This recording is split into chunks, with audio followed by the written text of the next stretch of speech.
আমার নাম মোহাম্মদ আমির হোসেন বাবু। বয়স? বয়স এখন 32। 32 বছর বয়স। জি। আচ্ছা। আর জন্ম জেলা কোথায়? জন্ম জেলা হচ্ছে কুড়িগ্রাম নাগেশ্বরী। আমি এমন একটা ঘরে জন্মগ্রহণ করছি, এক সময় ছনের ঘর ছিল না? জি। এই ছনের ঘর ছিল আমার বাবার, আমার জন্মের পর যা দেখছি আর কি।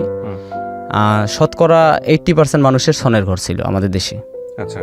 আর ভাত তো কি জিনিস, তখন রুটি, আটা দিয়ে রুটি বানাইতো। তো এই রুটি দেখা গেল যে বাবা সারাদিন কাজ করে 5টা টাকা এবং 1 কেজি চাউল পাইতো, চাউল কেজি বিক্রি করে দিত।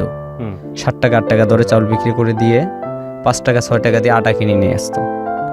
এই আটা কিনে নিয়ে এসে রুটি বানায় ভাই বোন সবাই খাইতাম আর কি, ভাগ করে করে খাইতাম। তাও দিনকাল ভালো যাচ্ছিল। আমার বয়স যখন পড়ালেখার মতো হলো, তো আমি জন্মের পরে একটা ভালো প্যান্ট কিনছি কিনা আমার খুব সম্ভাবনা নাই, যে আমার মনে পড়ে না। কয় ভাই বোন ছিলেন আপনারা? আমরা 7 ভাই বোন ছিলাম, 4 বোন মারা গেছে। 4 বোন মারা গেছে। জি। বাবা কি করতো? বাবা কৃষিকাজ করতো, কৃষিকাজ। বৃদ্ধ মানুষ।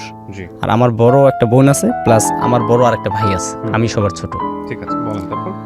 তো আমি লেখাপড়া করার জন্য যাব, তাও আমার কোনো কাপড় চোপড় নেই। পুরন কাপড় মানুষ ফেলাই দিত, তার সেলাই করতাম, হাতে সেলাই করে করে এগুলো ইউজ করতাম। আচ্ছা। তো আমার বাবা আমাকে মাদ্রাসায় একদিন নিয়ে যায়। সে মাদ্রাসায় পড়ার জন্য আমাকে ভর্তি করে দেয়, হেফজোখানা। আচ্ছা আচ্ছা। তো ওই হুজুরকে বলে যে আমি কিছুই দিতে পারবো না, আমার ছেলেটাকে আপনি মানুষের মতো মানুষ করেন, একজন ভালো আলেম বানান। তো ওই হুজুর আমাকে ভর্তি করে নিল। হওয়ার পরে আমি মাদ্রাসা পড়তাম, তখন আমার বয়স চলে 8 থেকে 9। আচ্ছা। তো এর মধ্যেই আমার ভাইয়ের পূর্ণাঙ্গ বয়স হয়ে যায়, সে বিয়ে শাদী করার জন্য রেডি। তো আমার বাবা মানুষকে ধরে বিয়ের জন্য পাত্রী খোঁজে। আচ্ছা। খোঁজার পরে এক পাত্রী তার পছন্দ হয়, আমার বাবারও পছন্দ হয়। তো সে যৌতুক নিত, যৌতুক নিয়ে বিয়ে করবে। আপনার ভাই? জি। তো তখনকার 13,000 টাকা। তখনকার মানে কত সালের দিকের এই ঘটনা? আমার বয়স যদি 9 হয়ে থাকে তাহলে 24 বছর আগের ঘটনা বা 22 বছর আগের ঘটনা। আচ্ছা, হ্যাঁ। তো 13,000 টাকা যৌতুক নিয়ে, আচ্ছা সরি ভুল বললাম, প্রথম নেয় 3,500, দুইটা বিয়ে করছে তো। আচ্ছা 3,500 টাকা যৌতুক নেয়। আচ্ছা। এই 3,500 টাকা যৌতুক নিয়ে বিয়ের 2-3 মাস ভালোই চলছিল, কোনো সমস্যা নাই। হঠাৎ করে বলে যে আমরা ধান গাড়বো, ধান লাগাবো। সে আমরা পরে ধান লাগাই, আর ধান লাগার পরে আমরা ওখান থেকে ধান 30 মণ ধান পাই। তো আমার ভাইয়ের এখানে একটা চাইল ছিল, ওই ধানটা সে বিক্রি করে টাকা নিয়ে সে আলাদা হয়ে যাবে। আচ্ছা আচ্ছা। তো আমার বাবা রোদে পুড়ে অনেক কষ্ট করে মানুষের খেতেও কাম করে রাত্রে রাত্রে এসে আমার নিজের খেতে কাজ করতো। মানুষের কাছ থেকে বরকা নিতাম, নিয়ে ওই ধান লাগাইতাম, তাকে অর্ধেক ভাগ করে দিতাম। তো এরকম শ্রম দেওয়ার পরে ধান বাড়ি আসলো, আমার ভাই 3 দিন পরেই শুরু করে দিল আমি আলাদা হব। তো আমাদের গ্রামে কিছু উন্নত মানের মানুষ থাকে যারা বিচার সালিশি করে, মাতবর বলি না আমরা, এমনি বিচারক বলি তাকে। তো বলি যে আমার বাবা তার কাছে যায় পরামর্শ করার জন্য। তো সে বলে যে যদি না খায় সে একখানে, তাহলে তো জোর করে তাকে একখানে খাওয়ানো যাবে না, তাহলে তাকে আলাদা করে দাও। আলাদা করে দেব, ও যৌতুকের টাকা আমি যে ভাঙছি সে টাকা চাচ্ছে, আমি কোথা থেকে দেব? তো আমার বাবা আবার একটু যক্ষা রোগী ছিল কিনা আমি জানি না, কাশতো, কিন্তু বিড়ি খাইতো তো কাশতো। এমন সময় কাশতে কাশতে ওনার বুকের লাঞ্চের মনে সমস্যা ছিল নাকি, আমরা তাও বুঝতাম না, হয়তো চিকিৎসা করার মতো অর্থ আমাদের ছিল না বা চিকিৎসাও করিনি। তো সব কিছু যখন মাতবর বলল যে তাহলে ওর টাকাও দিতে হবে, ও মাতবরের সাথে আগে প্ল্যান করছে আর কি, একটা বাবার নামে একটা দিয়ে যে আমি একখানে খাবো না, ওনাদেরকে আমি মানে পালতে পারবো না। তো আমরা এইভাবে আব্বা ধান বিক্রি করে দেয়, 30 মণ ধান বিক্রি করে দিয়ে 4,500 টাকা হয়। আমরা কিছু ঋণে ছিলাম, কিস্তি ছিল, ঋণটা শোধ করে দেয়, বিকজ তারে আমরা 3,000 টাকা দিয়ে দেওয়ার পরে আমাদের ঘরে 1 কেজি একটা দানাও ছিল না। সন্ধ্যায় যে কি খাবো ওই দানাটাও আমার বাবা ছিল না। ও আমার বাবা পরে বিছনায় পড়ে যায় কাঁদতে কাঁদতে, যে আমার বড় ছেলে কত আশা করে ধান নিয়ে আসলাম, এক পাতিল চাউল ভাত পাকায় কোনোদিন খাইতে পারলাম না, তার আগেই সব দিয়ে দিলাম। বাবা ভাইকে অনেক অভিশাপ দেয়, একটানা 17 দিন সে বিছনায় থাকে, শুধু অভিশাপ দেয়, কাঁদে আর অভিশাপ দেয়। আপনার বাবা? বাবা। তখন আপনি একদম ছোট? আমি একদম ছোট। তো কেবল মাদ্রাসায় রানিং যাওয়া আসা শিখছি যে আমার মাদ্রাসায় যাইতে হবে বা ওখানে আমার গেলে আমার সবক দিবে, আবার সবকটা বুঝিয়ে দিতে হবে। হুম। তো এভাবে আমি নিয়ে আসি, মানে সবক নিয়ে আসি, আবার ভাত বুত খেয়ে যা সবক দিই, মানে যেভাবে কন্টিনিউ করা দরকার আমি এভাবে করতেছি। তখন আমি এগুলো বুঝতাম না। তো আমার বাবা শুধু কাঁদতো, আমি বলতাম বাবা তুমি কাঁদো কেন, আমার বুকে জড়ায় ধরে কাঁদতো আর চুমা দিত, কিন্তু রহস্যগুলো আমি তখন আমার মাথায় ঢুকতো না। একদিন 2 দিন 3 দিন পার হয়ে যায়, মা এইবারে ওইবারে কাজ করে, মানে ঢেকে মার চেনেন ওই যে হাতে যে ধান বানে এগুলা মানুষের বাড়িতে কাজ করতো, মুগুর। জি জি জি জি, ওই কাজ করে 1 পট বা আধা পট করে চাউল আনতো, ওটা পাক করে দেখা গেল যে 2 লোকমাও হইতো না সবার, 2 লোকমাও খাবার পেটে জুটতো না। মা এরকম কষ্ট করতো, করার পর মানুষের কাজকাম বন্ধ হয়ে যায়, তখন খাবার তো হয় না। আমি সকালবেলা ফজরে পানি খেয়ে মাদ্রাসায় যাই, 10টা-11টার দিকে আসি, আর হেফজ পড়ায় কষ্ট বেশি, ভিতর থেকে পড়তে হয় সবকিছু, অনেক কষ্ট হয়। খিদা লাগলে বাসায় আসি, 15-20 মিনিটের রাস্তা হেঁটে যাই এবং হেঁটে আসি। পায়ে জুতা থাকতো না, মাথায় টুপি থাকতো না, ছিঁড়া কাপড় পরে যাওয়া দরকার, মানে যাইতাম আর কি। তো বড় বড় রোদ উঠলে গরম হয়ে যায়, বড় বড় বালুর কোনা এসে পায়ে আঘাত করতো, কোনোদিনও রক্তও বাইরে তো পায়, তাও স্যান্ডেল কেনার সামর্থ্য ছিল না। তো মা মানে বাড়িতে আসতাম, বাড়িতে এসে দেখতাম যে পাতিল, মানে আমি সকালবেলা যেভাবে দেখে গেছি ধুয়ে রাত্রে রাখছে, ঠিক পাতিলের জায়গায় পাতিল পড়ে আছে, বাবা বিছনায় পড়ে রয়েছে, মা নাই।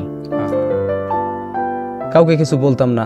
তো আমার ঘরের দুয়ারটা ছিল কি ওই চটি ছিলেন, চটি বাঁশের চটি বানাইয়া যে বানায় একটা দরজার মতো বানায়, ধারাই সিস্টেম পর্যন্ত নাকি, এই যে সেগুলো দিয়ে আমার ঘরের দুয়ার ছিল।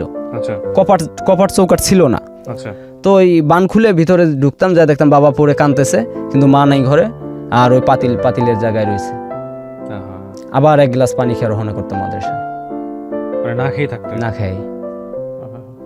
মাদ্রাসা পড়া টরা শেষ করে আপনার নামাজ টামাজ পড়ে ওখান থেকে আবার, আমার কণ্ঠটা অনেক সুন্দর ছিল আজানের, তো হুজুর আবার আমাকে আজান দিতে বলতো প্রত্যেকটা দিন, আমি ওখানে আজান দিতাম।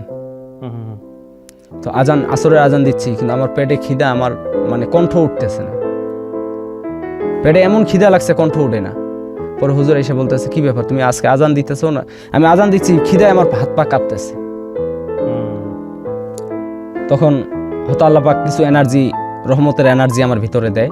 নামাজটা শেষ করে আবার বাড়িতে যাই, যা দেখো একই অবস্থা, মা ঘরে নেই, পাতিলে কোনো ভাত নেই।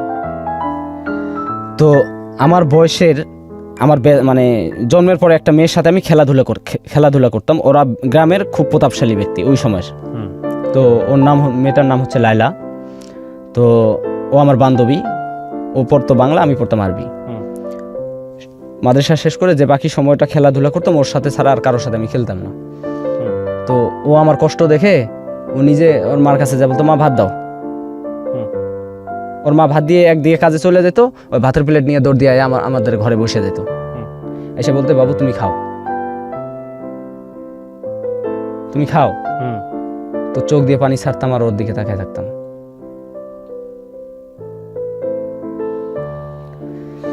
পরে মা তো আসতো না, সন্ধ্যার পর ঘুমায় যেতাম। মা রাত্রে কোন সময় আসতেন নিজেও জানি না, আইসা ভাত মানে ওই আটা নিয়ে আসতো, হালুয়াত বালত করে নিয়ে আসতো, আর নিয়ে রুটি বানায়া আমার ঘুমেতে ডাক দিয়ে 1-2 খান খাওয়াই আবার ঘুম পাড়িয়ে দিত। কিন্তু নিজে খাইতো কিনা আমি কখনো চিন্তা করিনি যে আমার মা না খেয়ে রয়েছে বা আমার বাবা না খেয়ে রয়েছে। এরকম করে কষ্ট করে 3 মাস কষ্ট করি। ভাই তো আলাদা হয়ে গেছে, তখনকার 3000 টাকা নিয়ে এসে আলাদা হয়ে গেছে, বিকজ তার সুন্দর চলতেছে, নিজে কাজ কাম করে সুন্দর চলে, কিন্তু আমার বৃদ্ধ বাবা কোমর ভাঙা, সে তো কাজ করতে পারে না। আমার এরকম কষ্ট দেখে আমি একদিন মাদ্রাসা থেকে ফেরার পরে আমাদের বাজারের নাম হচ্ছে নুন খাওয়া বাজার। নুন খাওয়া? জি, আমাদের যে বাজারটা, সে বাজারটার নাম হচ্ছে নুন খাওয়া বাজার, আমাদের ইন্ডিয়ার প্রায় পাশাপাশি আর কি। তো সেই নুন খাওয়া বাজারের চায়ের দোকান ছিল কয়েকটা, বেড়ার, ফোনের বেড়ার চায়ের দোকান, অর্ধেক করে হাফ করে খোলা থাকতো আর কি। তা ভিতর থেকে দেখতাম যে 2-1 জন লোক, বেশি না, বেশি লোক থাকলে ঢুকতাম না পানি খাওয়ার জন্য। তো পানি খাইতে গেলাম, তো আমার এক মামা, মানে দুসম্পর্কের মামা, সে ওই ঢাকায় কাজ করে আর দেশে যায়। হুম। সে ওই চায়ের দোকানে বসে আছে, তা পানি খাইতেছি, সে ফলো করছে, আমারে বলে তুমি অমুক আপার ছেলে না? আমি বলি, জি আমি আমিনা, আপনার আমিনা আপার ছেলে। তোমার নাম কি? মোহাম্মদ আমির হোসেন বাবু। হুম। কয় তুমি মাদ্রাসা পড়ো? আমি বলি, জি। কিন্তু কথা যে বলতেছি উনি বুঝতে পারছে যে আমার খিদে লাগছে। তা কয় তুমি ভাত খাইছো? আমি কোনো কথাবার্তা বলি না। এখন উনি ডাক দিয়ে এই দেশে পরোটাকে আমাদের দেশে পুরি বলে। আচ্ছা। তো ওই পুরি, কয় পুরি দেন। সে পুরি দিল, কয়েকটা পুরি খাইলাম। খাওয়ার পর উনি বলতেছে যে তুমি কি আমার সাথে কাজে যাবা ঢাকায়? তোমার মতো ছেলে ঢাকায় কাজের জন্য নিয়ে যাইতে বলছে আমার মালিকরা। হুম। তখন আমি জিজ্ঞেস করলাম, মামা ঢাকা কেমন জিনিস? ঢাকা কি জিনিস? কয় ওখানে মানুষের ভাতের অভাব নাই। আমি ছোট মানুষ তো, মানে খাওয়ার কথা শুনলে খুব খুশি হয়ে যেতাম। না খাওয়া মানুষ যে যখন আপনি খানা দিবেন সে কিন্তু বেকুল হয়ে যাবে। তো আমি বেকুল হয়ে গেছিলাম তার মানে ভাষ্য শুনে। সে আমাকে এইভাবে একটা জ্ঞান দিয়ে দিল যে চলো ঢাকায় চলো তুমি দেশে। আমার সব কিছু শোনার পর উনি শুনলো আর কি যে এইভাবে এই কষ্টে আছি আমরা, বলে যে তুমি চলো আমার সাথে ঢাকায়। তখন বই খাতা এনে বাড়িতে রেখে ওদিন আর মা কোথায় তা খুঁজি নেই, বাবা তো পড়েই আছে। পরে চলে যেতাম আমার নানির বাড়ি। আমি যে ঢাকায় আসবো এরকম আমার পাঞ্জাবি একটা ছিঁড়া, তাছাড়া আর আমার কিছুই নেই। তো নানির বাড়ি যাইতাম। নানি আমার ওই যে চিতই পিঠা চেনেন তো মনে হয় না? জি। চিতই পিঠা করে 2টা খাওয়ায় দেয়। কয় আমি নানির সাথে শেয়ার করি যে নানি আমি একখানে যাবো, কয়েকদিন আসবো না, আমাদের দেশি ভাষায় বলি আর কি। তো বলার পরে আমি নানিকে বলে ওই মামাটার বাড়ি চলে যেতাম। ওই পাঞ্জাবিটা গায়ে দিয়ে প্যান্টের তলা ফাড়া, পেশাব করতে বসলে চেন লাগতো না। এভাবে আমি ওই লোকটার সাথে আমি ঢাকা চলে আসি আমার মামার সাথে। সংসদ ভবন মণিকুড়িপাড়ার 5 নাম্বার বাড়িতে 5 তলার এক মালিক ইঞ্জিনিয়ার, সরি ভুল বললাম, উনি সরকারি কন্ডাক্টর। সেই কন্ডাক্টরের বাসায় এনে আমাকে ডাকে। তখন বয়স কত আপনার? আমার বয়স তখন 10 চলে। 10 বছর। পড়াশোনা তো বন্ধ? পড়াশোনা ওই যে বাড়ি থেকে 2 পারা হেফজ করে আসলাম। কোরআনের হাফেজ? জি, মানে 2 পারা। 2 পারা নিয়ে আসলাম। আসার পরে ওখানে কাজের জন্য আমারে দিয়ে কাজ করতেছি। তো হাওবাও বুঝতাম না, ভাষা বুঝতাম না। তো তাদের ছেলে, আমি তো গ্রামের ছেলে, সবার সাথে মিশতাম। আর তাদের ছেলের সাথে যে মেশা যাবে না, ওই বিছনায় বসা যাবে না, আগে কিন্তু এরকম ঢাকায় ছিল যে কাজের ছেলে মানে ছেলে মেয়েদের মারধর করতো, বাথরুম ধোয়াইতো, কাপড় ধোয়াইতো। আমি সব করছি আমি জীবনে। তো ওই লোকটা আমাকে ওখানে এনে দিয়ে উনি পলায় চলে যায়, মালিকের কিছু টাকা পয়সা মেরে চলে যায়। আর আমি এমন একটা ছেলে, ওই 5 তলায় যে আইসায় ঢুকলাম, আইসায় যে ঢুকছি, আমি আর কোনোদিনও নিচেও নামি নেই। প্লাস ওরা যখন দেশের বাড়িতে, আমাদের মালিকরা নোয়াখালী বাড়ি, ওরা যখন দেশের বাড়ি যায় তখন বাইরে দিয়ে তালা মেরে যেত, আমি একা ভিতরে থাকতাম। তো এরকম কষ্ট করার পর ওই লোকটা চলে যায়, পলায় যায়। তো আমি এখন বাড়ি যাবো কার সাথে? দিনের রাতে শুধু আমি কাঁদি। আমি এদিক দিয়ে কাঁদতেছি, ওদিক দিয়ে মা বাবা তো তখন ছেলে সন্তান যদি কারো কাছে, সে যতই খারাপ থাক সন্তান তো, মা বাবা কাঁদতেছে ওই দিক দিয়ে। কিন্তু আমি তো জানতাম না, তখন টেলিফোনও ছিল না, মোবাইলও ছিল না, আমাদের দেশে এমন একটা অভাব ছিল। পরে আমাকে ওইভাবে রেখে যখন চলে যায়, প্রায় 18 মাস কেটে যায়। আর ওই কন্ডাক্টরের ওয়াইফটা খুব চড়া ছিল। একটা যদি হাত থেকে পড়ে একটা ময়লা হইতো বা গ্লাস ভাঙতো, মারধর করতো, খুব মারধর করতো। 18 মাস পর বাড়ি যাব কিভাবে, আমার টেনশনে জান বাঁচেন। আমি কোনোদিন বাড়ি যাইতে পারবো কিনা, আমি কখনো দেশের বাড়িতে যাইতে পারবো কিনা আমি নিজেও জানি না। আর আমি চিনিও না কিছু, ওই দেশের কথাইরাই ভুলে গেছি মনে হয়। হঠাৎ করে একদিন কোরবানির ঈদ, মাংস টোকায় না ঢাকা শহরে, মাংস টোকাইতে একটা লোক আসছে। প্রত্যেকটা দেশের একটা আঞ্চলিক ভাষা আছে, যে ভাষার কারণে বোঝা যায় যে এই লোকটা মনে হয় আমাদের দেশি, ওর ভাষাটা আমার মতো লাগতেছে। ওই লোকটা এসে বলে যে একটা ব্যাগ দিছে মাংস, আমি ভরে দেব। সে ব্যাগটা দিছি, মানে আমার কাছে দিছে যে মাংসটা ভরে দেয়। তো উল্টা হয়েছে, ও আমারে সোজা করতে বলছে, এভাবে বলছে যে ব্যাগটা ঘুরি ধর। এই ঘুরি ধরাতে আপনি বুঝতে পারছেন? এখন যদি কেউ বলে বাহে কেমন আছিস, এটা কিন্তু আমাদের আঞ্চলিক ভাষা, তাহলে আমি বুঝতে পারবো এই লোকটা আমাদের রংপুরের। কারণ না হলে তার এই আঞ্চলিক ভাষাটা থাকতো না। তাকে জিজ্ঞেস করলাম, ভাই আপনার বাড়ি? উনি বলে যে আমার বাড়ি রংপুর। তখন কুড়িগ্রাম নাম খুব কম চিনত মানুষ, কুড়িগ্রাম। বলে রংপুর। রংপুর কোন জায়গায়? কই কুড়িগ্রাম। আমি ভাই কুড়িগ্রাম, পরে আমাদের বাড়ির অ্যাড্রেস, বাজারের অ্যাড্রেস দেয়।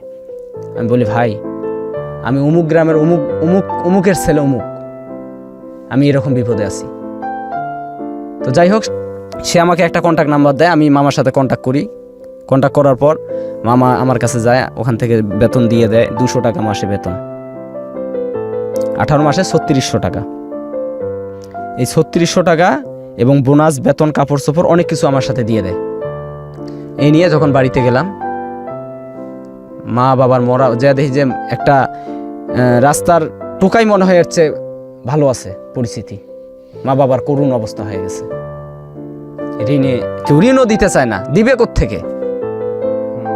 অথচ আমার বড় ভাই আছে, একবার এসে দেখে যায় নাই যে আমার মা বাবা পৃথিবীতে এখনো বেঁচে আছে। খুশিতে সে বিছনা থেকে পড়ে গেছে, যে তার পায়ের রক চরকে গেছে, দম বন্ধ হয়ে গেছিল আমার মার।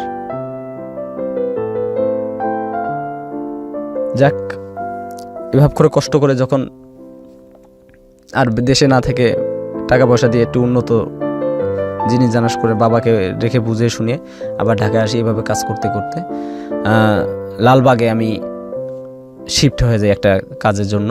দিন ইসলাম নামের লালবাগের খুব নামি দামি এক লোক, ওনার একটা শপিং ব্যাগের কারখানা আছে, ওই কারখানায় আমি কাজ করি, ভালো একটা বেতন পাই।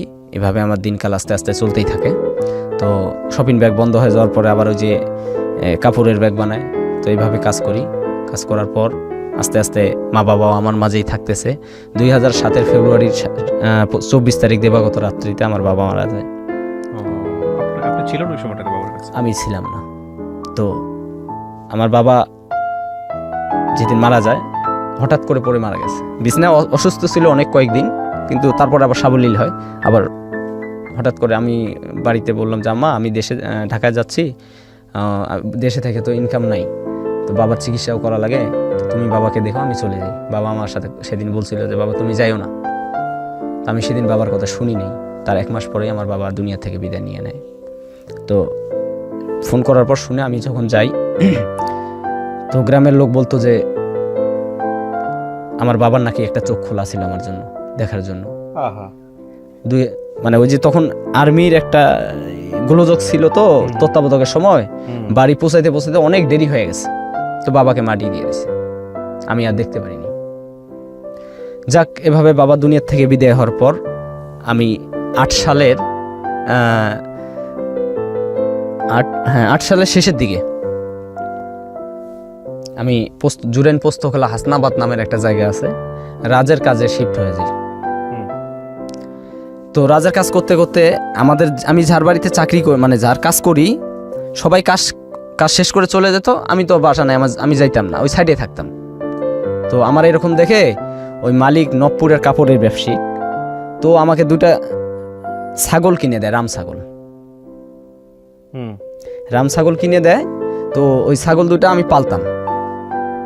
এই মালিকের আরেকটা বাড়ি আছে, সেই বাড়ির মানে ভাড়া ভুড়ো সব তোলা লাগে আমার একটা দায়িত্ব দেয় যে ওখানে 6টা রুম আছে, রুম 6টার ভাড়া ভুড়ো তুলবা এবং এই বাড়িতে পানি পুনি দিবা, তোমার এগুলো আলাদা এক্সট্রা পয়সা দেবো আমি।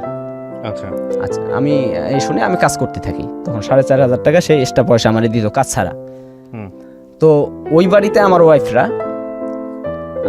আসলো ভাড়া, ওই আমাদের যে 6টা রুম আছে যেটার আমি দায়িত্বে আছি, ওই বাড়িতে ভাড়ার জন্য আসলো। আসার পর ওনারা একটা রুম নিলেন, থাকতেছে। তো আমার ওই ছাগল যে কিনে দিছে 2টা, এই ছাগলের জন্য ভাতের ফ্যান লাগে। ভাতের ফ্যান, আমি তো আর ভাত পাকাই না, ফ্যান পাবো কোথায়? তো আমাদের ওটা বাড়ি, কার বাড়িতে যাব ফ্যানের জন্য? এই মালিকেরও একটা বাড়ি, ওটা যেমন 5 মিনিটও হাঁটা লাগে না, 2 মিনিটের রাস্তা, যাই আর ফ্যান নিয়ে চলে আসি। তো এভাবে যখন যাইতাম, তো ওই মেয়েটার সাথে আমার মানে ওই ও পড়তো, আমি বাইরে থাকতাম, ফ্যান ট্যান যে সময় নিতাম। তো কার ঘরে যদি কোনো সমস্যা হয়, লাইন বিদ্যুতের কোনো সমস্যা হইলে, পানির মোটরের সমস্যা হইলে, এগুলো যখন সলভ করার জন্য যাই, তখন ওই মেয়েটা আমার কণ্ঠ শুনলে দৌড় দিয়ে আসে। তো দৌড় দিয়ে আসতো, ও মাদ্রাসা পড়তো। আর আমি আগেই বলি, আমার ওয়াইফরা হচ্ছে 4 ভাই বোন, ভাইটা ছোট, 3টা বোন। ভাড়ার টাকার জন্য আমি যাইতাম, ভাড়া নিতাম, আসতাম। ওই মেয়েটা বাইরে আসতো অটোমেটিকলি। তো আমার মা অসুস্থ হয়ে যায়, তো মা অসুস্থ হয়, এখন মা ঢাকা এনে চিকিৎসা করা লাগবে, ঢাকা মেডিকেল। তো নিয়ে আসি, নিয়ে এসে চিকিৎসা করব। ওই খালাকে যা বললাম, খালা মানে ওই বাড়িতে গেলে আমি আবার ওনার একটা দায়িত্ব দিয়ে রাখছি, যদি কোনো সমস্যা হয় উনি আমার ফোন দেয়, আমি তো সবসময় থাকতে পারি না। তো খালাকে বললাম, খালা আমার মা অসুস্থ, তো মাকে ঢাকা এনে চিকিৎসা করাইতে চাই। তো খালাকে বলতাম, খালা আমার মাকে নিয়ে আসবো, আপনি কি বলেন? কয় নিয়ে আসবা, রাখবা কোথায়, তোমার সাইডে তো জায়গা নেই। তোকে আমার ঘরে রাখবা, সমস্যা কি, আমার তোর খালু তো আর এখানে থাকে না, আমার ঘরে রাখবা। ঠিক আছে, মাকে নিয়ে আসলাম। মার চিকিৎসা করি, যদি ওষুধ খাওয়ায় আমার মনে হয় সুস্থ হয় এক গুণ। আর আমার ওই যে মেয়েটার কথা আমি বলতেছিলাম, নার্গিস নাম মেয়েটার, ওই মেয়েটা তার সেবা দিয়ে মনে হয় আরো 3 গুণ সুস্থ, মানে সফলতা অর্জন করছে, মায়ের সেবা যত্ন করে খেদমত করতো। তো আমার মায়ের কেমন জানি 17 দিনে অটোমেটিকলি চয়েস হয়ে গেছে, তার দুধ দিয়ে আসলে গরম করে খাওয়াইতো, ওষুধ টাইম খাওয়াই দিত। হ্যাঁ, মার খুব মানে খেদমত করতো। আমার মা একদিন আমার ডাক দিয়ে বলতেছে, এরকম যদি আমি তোর জন্য একটা বউ পাইতাম, আমার জীবনে মনে হয় জীবনটা সার্থক হয়ে যেত। তো আমার এটা আবার মাথায় ঢুকে গেছে, এই বিষয়টা আমার আবার মাথায় ঢুকছে। তখন মানে আমার একটা কেমন জানি শরীরের ভিতরে একটা সৃষ্টি হইলো। তো আর ওই মেয়েটাও আমাকে দেখলে একটু হাসতো বা কথাবার্তা বলতো এরকম, আবার হিংসাও করতো। মানে হিংসাটা তার মনের না, এটা বাইরের হিংসা। তো একদিন আমার কাজ নাই, আমি ওই বাড়িতে যাই ফ্যান আনার জন্য। ফ্যান আনার জন্য গেলে সে ওই পড়ে আরবি পড়াশোনা করতেছে। জি, আরবি পড়ে। তো বুখারীর 15 নাম্বার একটা হাদিস, আউয়ালু মা ইউহাসাবু বিহিল আবদু ইয়াউমাল কিয়ামাতিস সালাহ। তো এটা ও শুদ্ধ ভাষায় মানে স্পষ্ট করে বলতেছে না, আর অর্থটাও সে ভুল বলতেছে। তখন আমি বললাম যে এটার অর্থ হলো এই, কিয়ামতের দিন সর্বপ্রথম বান্দার নামাজের হিসাব হবে। তুমি হাদিসটা ঠিক করে এবং সুন্দর করে পড়ো। আপনি কিভাবে জানলেন এই হাদিসের অর্থ আপনি বোঝেন? আমি কিছুটা আমি পারি। কি পারেন? এ শুরু হলো হাদিস নিয়ে খেলাখেলি। সে একটা হাদিস দিত, আমি অর্থ দিতাম, আমি একটা হাদিস দিতাম, সে আমাকে অর্থ দিত। তো ও হলো রানিং, আর আমি তো মানে প্রার্থনা অবস্থায়। রানিং এর সাথে কি আমি পারি? তো এক সময় যে সময় আমি যেটা না পারতাম চুপ করে থাকতাম। আচ্ছা। তো যাই হোক, সেদিনের পর থেকে ওই আমার সিমের পিছনে একটা গজল লাগান, কেউ ফোন দিলে একটা গজল শুনতো। তো ফোন দিয়ে মানে নাম্বার তো জানে, ওর মার মোবাইলে আছে, ঠাস করে মানে ফোন দিয়ে মিস কল দিত, ঠাস করে একটা করে মিস কল দিত, ব্যাক করতাম, আপনি ধরেন আমি গজল শুনি। ঠিক আছে, দিনে 100 বার জ্বালাইতো এরকম। আস্তে আস্তে আস্তে আস্তে আস্তে আস্তে একটা রিলেশনের পর্যায়ে চলে যায়। তো তখন আমি তাকে একদিন ফাট করে মানে ফোনের ভিতরে একটা প্রস্তাব দিই যে আমার আম্মা তোমারে খুব পছন্দ করছে, তো আমারও তোমার ভালো লাগে, মানে আমার কাছেও তুমি খুব পারফেক্ট একটা মেয়ে, তোমার আমার খুব ভালো লাগছে, তুমি কি কও? তো ও রাজি হয়ে যায়। রাজি হয়ে যাওয়ার পরে দুজনে খুব সুন্দর গোপনে গোপনে কথাবার্তা বলি, বা যদি একদিকে যাইতে মন চায় ও সকাল ভোরে চলে আসে, পোস্তকলা ব্রিজের উপরে দুইজনে হাঁটি, আবার ওর মা বাবা ওঠার আগেই চলে যায়। এভাবে হাঁটতে হাঁটতে একটা পর্যায়ে বাড়ি জানাজানি হয়। ওর বাবা সিএনজি চালাইতো, তো হয়তো তার বন্ধু বান্ধবরা বলতো যে আপনার মেয়ে কেমন জানি একটা ছেলের সাথে হাঁটাহাঁটি করে। তো ওর উপরে কিছু টর্চারিং শুরু হয়। টর্চারিং হওয়ার পরে তো ও আমার বলতেছে যে ভাই আমার উপরে এই সমস্যা, আপনি আমার আম্মুর সাথে কথা বলে বিয়ের প্রস্তাব দেন। তো আমি তখন ওর মাকে আমি সরাসরি ডাইরেক্টলি আমার মাকে দিয়ে ফোনে প্রস্তাব দেওয়াইলাম। প্রস্তাব। তখন আপনার বয়স কত? আমার বয়স চলে 10-এ বিয়ে করছি তো, মানে বিয়ের বয়স ছিল তখন? হ্যাঁ হ্যাঁ 20-এর মতো বয়স ছিল। বিয়ের বয়স ছিল? জি জি জি 20-এর মতো বয়স ছিল। তারপর তো তখন প্রস্তাবটা দেওয়ার পর আমার শাশুড়ি পছন্দ করে, প্রস্তাবটা রাজি হয়। কিন্তু কি করতেন আপনি, পেশায় কি করতেন? আমি রাজমিস্ত্রি। রাজমিস্ত্রি ছিলেন? জি। আচ্ছা, তারপর? তো আমার শাশুড়ি ওই প্রস্তাবে মানে রাজি হয় বলতে যে আমরা সবাই মিলে তোমাদের দেশে যাব, দেশে দেখে এসে তারপরে আমরা মন্তব্য জানাবো। তো আমার শ্বশুরের সাথে যখন আমার শাশুড়ি এই বিষয়টা শেয়ার করে, আমার শ্বশুর আমাকে ওই বাড়ি যাওয়া বন্ধ করে দেয়।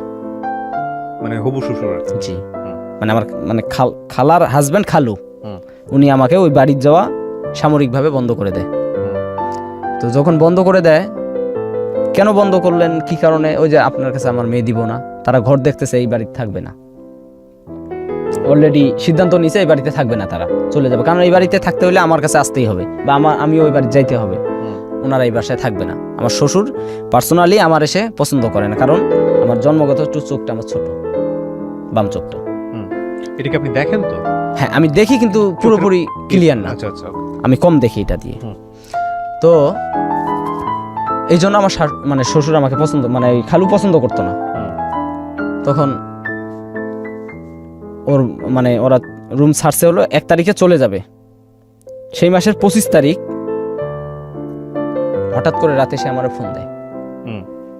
ফোন দিয়ে বলতেছে, আব্বু আর এবং আম্মু 1 তারিখ কিন্তু বাড়িওয়ালারে না করে দিছে, আপনি জানেন না, আপনি কিন্তু জানেন না, ওরা কিন্তু চলে যাবে, আমার আব্বু আম্মু আমার দেশে পাঠায় দিব, আর ওরা অন্যখানে রুম নিচ্ছে। তো এই মানে যখন এইসব কথা বললো, তখন আমি চিন্তা করলাম কি করা যায়। এমন একটা পর্যায়ে চলে গেছি, মানে ঘন্টায় যদি তার সাথে আমি যোগাযোগ না করি আমার খুব খারাপ লাগে। তো যখন মাইনে নেয়নি, তখন মানে ওর সাথে কন্ট্যাক্ট করে ওরে বললাম, তুমি বাইরে চলে আসো, কিচ্ছু নেওয়ার দরকার নেই, জাস্ট যদি টাকা থাকে 2-3 হাজার টাকা নাও, আমি তো বেতন আদি পাই নাই, আমার কাছে কোনো টাকা নেই, আমার মোবাইলটাও বিক্রি করে দেবো, দিয়ে যে টাকাটা হবে আমাদের সুন্দর একদিকে যাইতে পারবো। ও বাইরে আসে, আমি তখন তো যে আমার বিল্ডিং খালি, বাইরে দিয়ে তালা মেরে চাবিটা ভিতরের দিকে রাখছি, রাইখা আমি এবং আমার মানে প্রেমিকা দুজন মিলে লালবাগ চলে আসি। লালবাগ আসার পরে হাদি সেলিমের মাঠের সামনে বসছি, আর একজনের ঠাস করে এসে বলে, এই তোমার পুলিশ খুঁজতে, মানে অত সকাল সকাল তো হুট করে এসে বলছে, হুট করে যে পুলিশ খুঁজতেছে, তুমি এখানে বসছো কেন, তোমাকে তো পুলিশ খুঁজতেছে, মানে ফিটিং খাবে আর কি। ওকে, আমি ও আমার খালাতো বোন, আসলে ও ছিল হচ্ছে আপনার হবু ওয়াইফ। হবু ভাই বলছি, আমার খালাতো ভাই, খালাতো বোন। তা খালাতো বোন এত সকালবেলা নিয়ে এসে ওখানে, ও আমার উপরে আরো চড়ে বসে, হয়তো ফরমা টরমা হইতে পারে। তো সে আমার কাছ থেকে ফিটিং খায় 400 টাকা, 400 টাকা ফিটিং খায়। তো দিয়ে আমার মানে টাকাটা নিয়ে বলে, তাড়াতাড়ি সরো, 2 মিনিটের মধ্যে সরো, নাহলে পুলিশ ধরবে। তখন তো ভয়ে একটা আলাদা, যখন পলাই তখন তো ভয় থাকে একটা আলাদা, একটা পিঁপড়ারও তখন ভয় লাগে। তো এরকম করে আমি এখান থেকে কিছু টাকা নিই, আমার ভাইয়ের কাছ থেকে 5000 টাকা নিই, আমার ফুফাতো ভাই একটা থাকে লালবাগ, ওর কাছ থেকে আমি 5000 টাকা ফোন করে নিয়ে আমরা যাওয়ার জায়গা না পেয়ে আমার মাথায় মানে আসলো যে আমরা আবাসিক হোটেলে যা 2-1 রাত থাকবো। আচ্ছা। তো গুলিস্তানে এসে এক আবাসিক হোটেলে আমরা দুজন মিলে ফোন টোন বন্ধ করে, আবার আমার ফোনে এমন একটা সিস্টেম আছিল, বন্ধ থাকলে কেউ ফোন দিলে তার মেসেজটা আমি পরে পাইতাম। তো আমি ঘন্টার পর মানে কিছুক্ষণ করে বন্ধ রাখার পর আমি দেখতাম যে কে আমার ফোন দিছে। তো আমার শাশুড়ি এবং মানে আমার খালা, ওর মা আর ওর বাবা অনেকবার ট্রাই করছে ওই নাম্বারে। পরে আমরা 2 দিন ওখানে নীরব থাকি, ঘর থেকেই বাইরে না, নীরব থাকি। 2 দিনে 2000 টাকা দিয়ে আমরা ওখানে নীরব থাকার পর আমার মানে ওই খালার সাথে আমার খুব ফ্রি ছিল আগের থেকেই। তো হঠাৎ করে একটা ফোন দেই যে কি অবস্থা জানার জন্য। তো সে অনেক কান্নাকাটি করে এবং আমার বুঝায় যে, বাবা দেখো, আমি কিন্তু তোমার খুব মন থেকে পছন্দ করি, তোমার বাইরে যাওয়ার দরকার নাই, তুমি আসো, আমি তোমার বিয়ে দেবো, দাঁড়ায় থেকে বিয়ে দেবো। আচ্ছা। তো আমার ব্রেন্ডে ওই সময় যা কুলাইছে, মানে যা ভাবনা ছিল যে যদি আমি গেলে বিয়ে দেয় তাহলে তার পালানোর প্রশ্নই আসে না। আর বিকজ আমার এই ডেলি মানে প্রতিদিন 1000 টাকা করে খরচা করার সামর্থ্য আমার নাই। পরে 2জন মিলে বেলা 12টার সময় ওই আবাসিক থেকে বাইরে ওখানে চলে যাই। তো আমার বউয়ের বয়স ছিল তখন, মানে আমার প্রেমিকার বয়স ছিল তখন 14 বছর। তো নিয়ে নিয়ে যাওয়ার পরে আমার ওই খালু আবার আমার মানে ইয়ার বাবা, ও আবার সিএনজি চালায়, পোস্তখোলা ব্রিজের নেতার কাছে আমার নিয়ে যা জব্দ করে, উপরে বাসায় না নিয়ে ওখানে আমরা যাই, ঘেরাও করে ফেলে।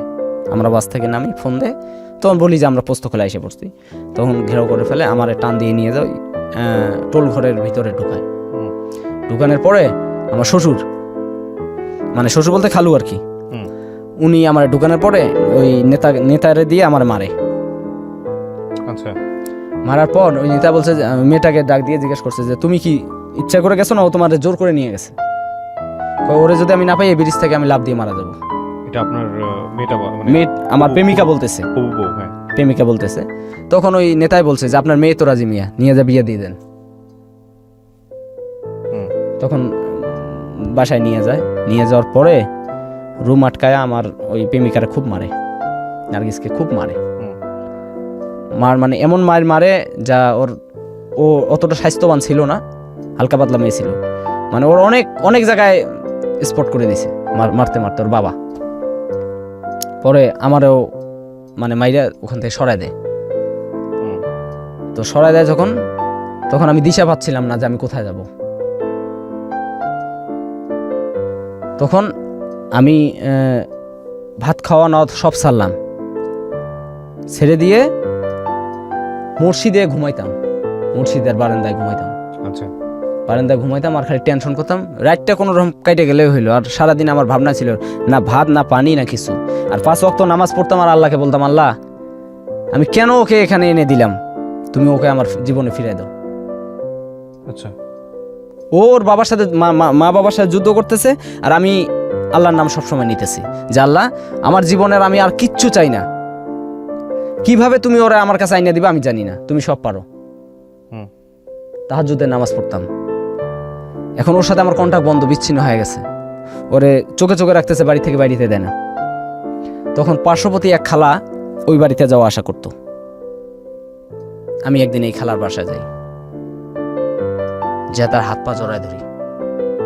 খালা কিভাবে পারবেন আমি জানি না, ও যেন আজকে থেকে প্রতিদিন সকালবেলা হোক মানে যে কোনো রাত্রে যে কোনো টাইমে 12টার পর থেকে আমি ওখানে দাঁড়ায় থাকবো।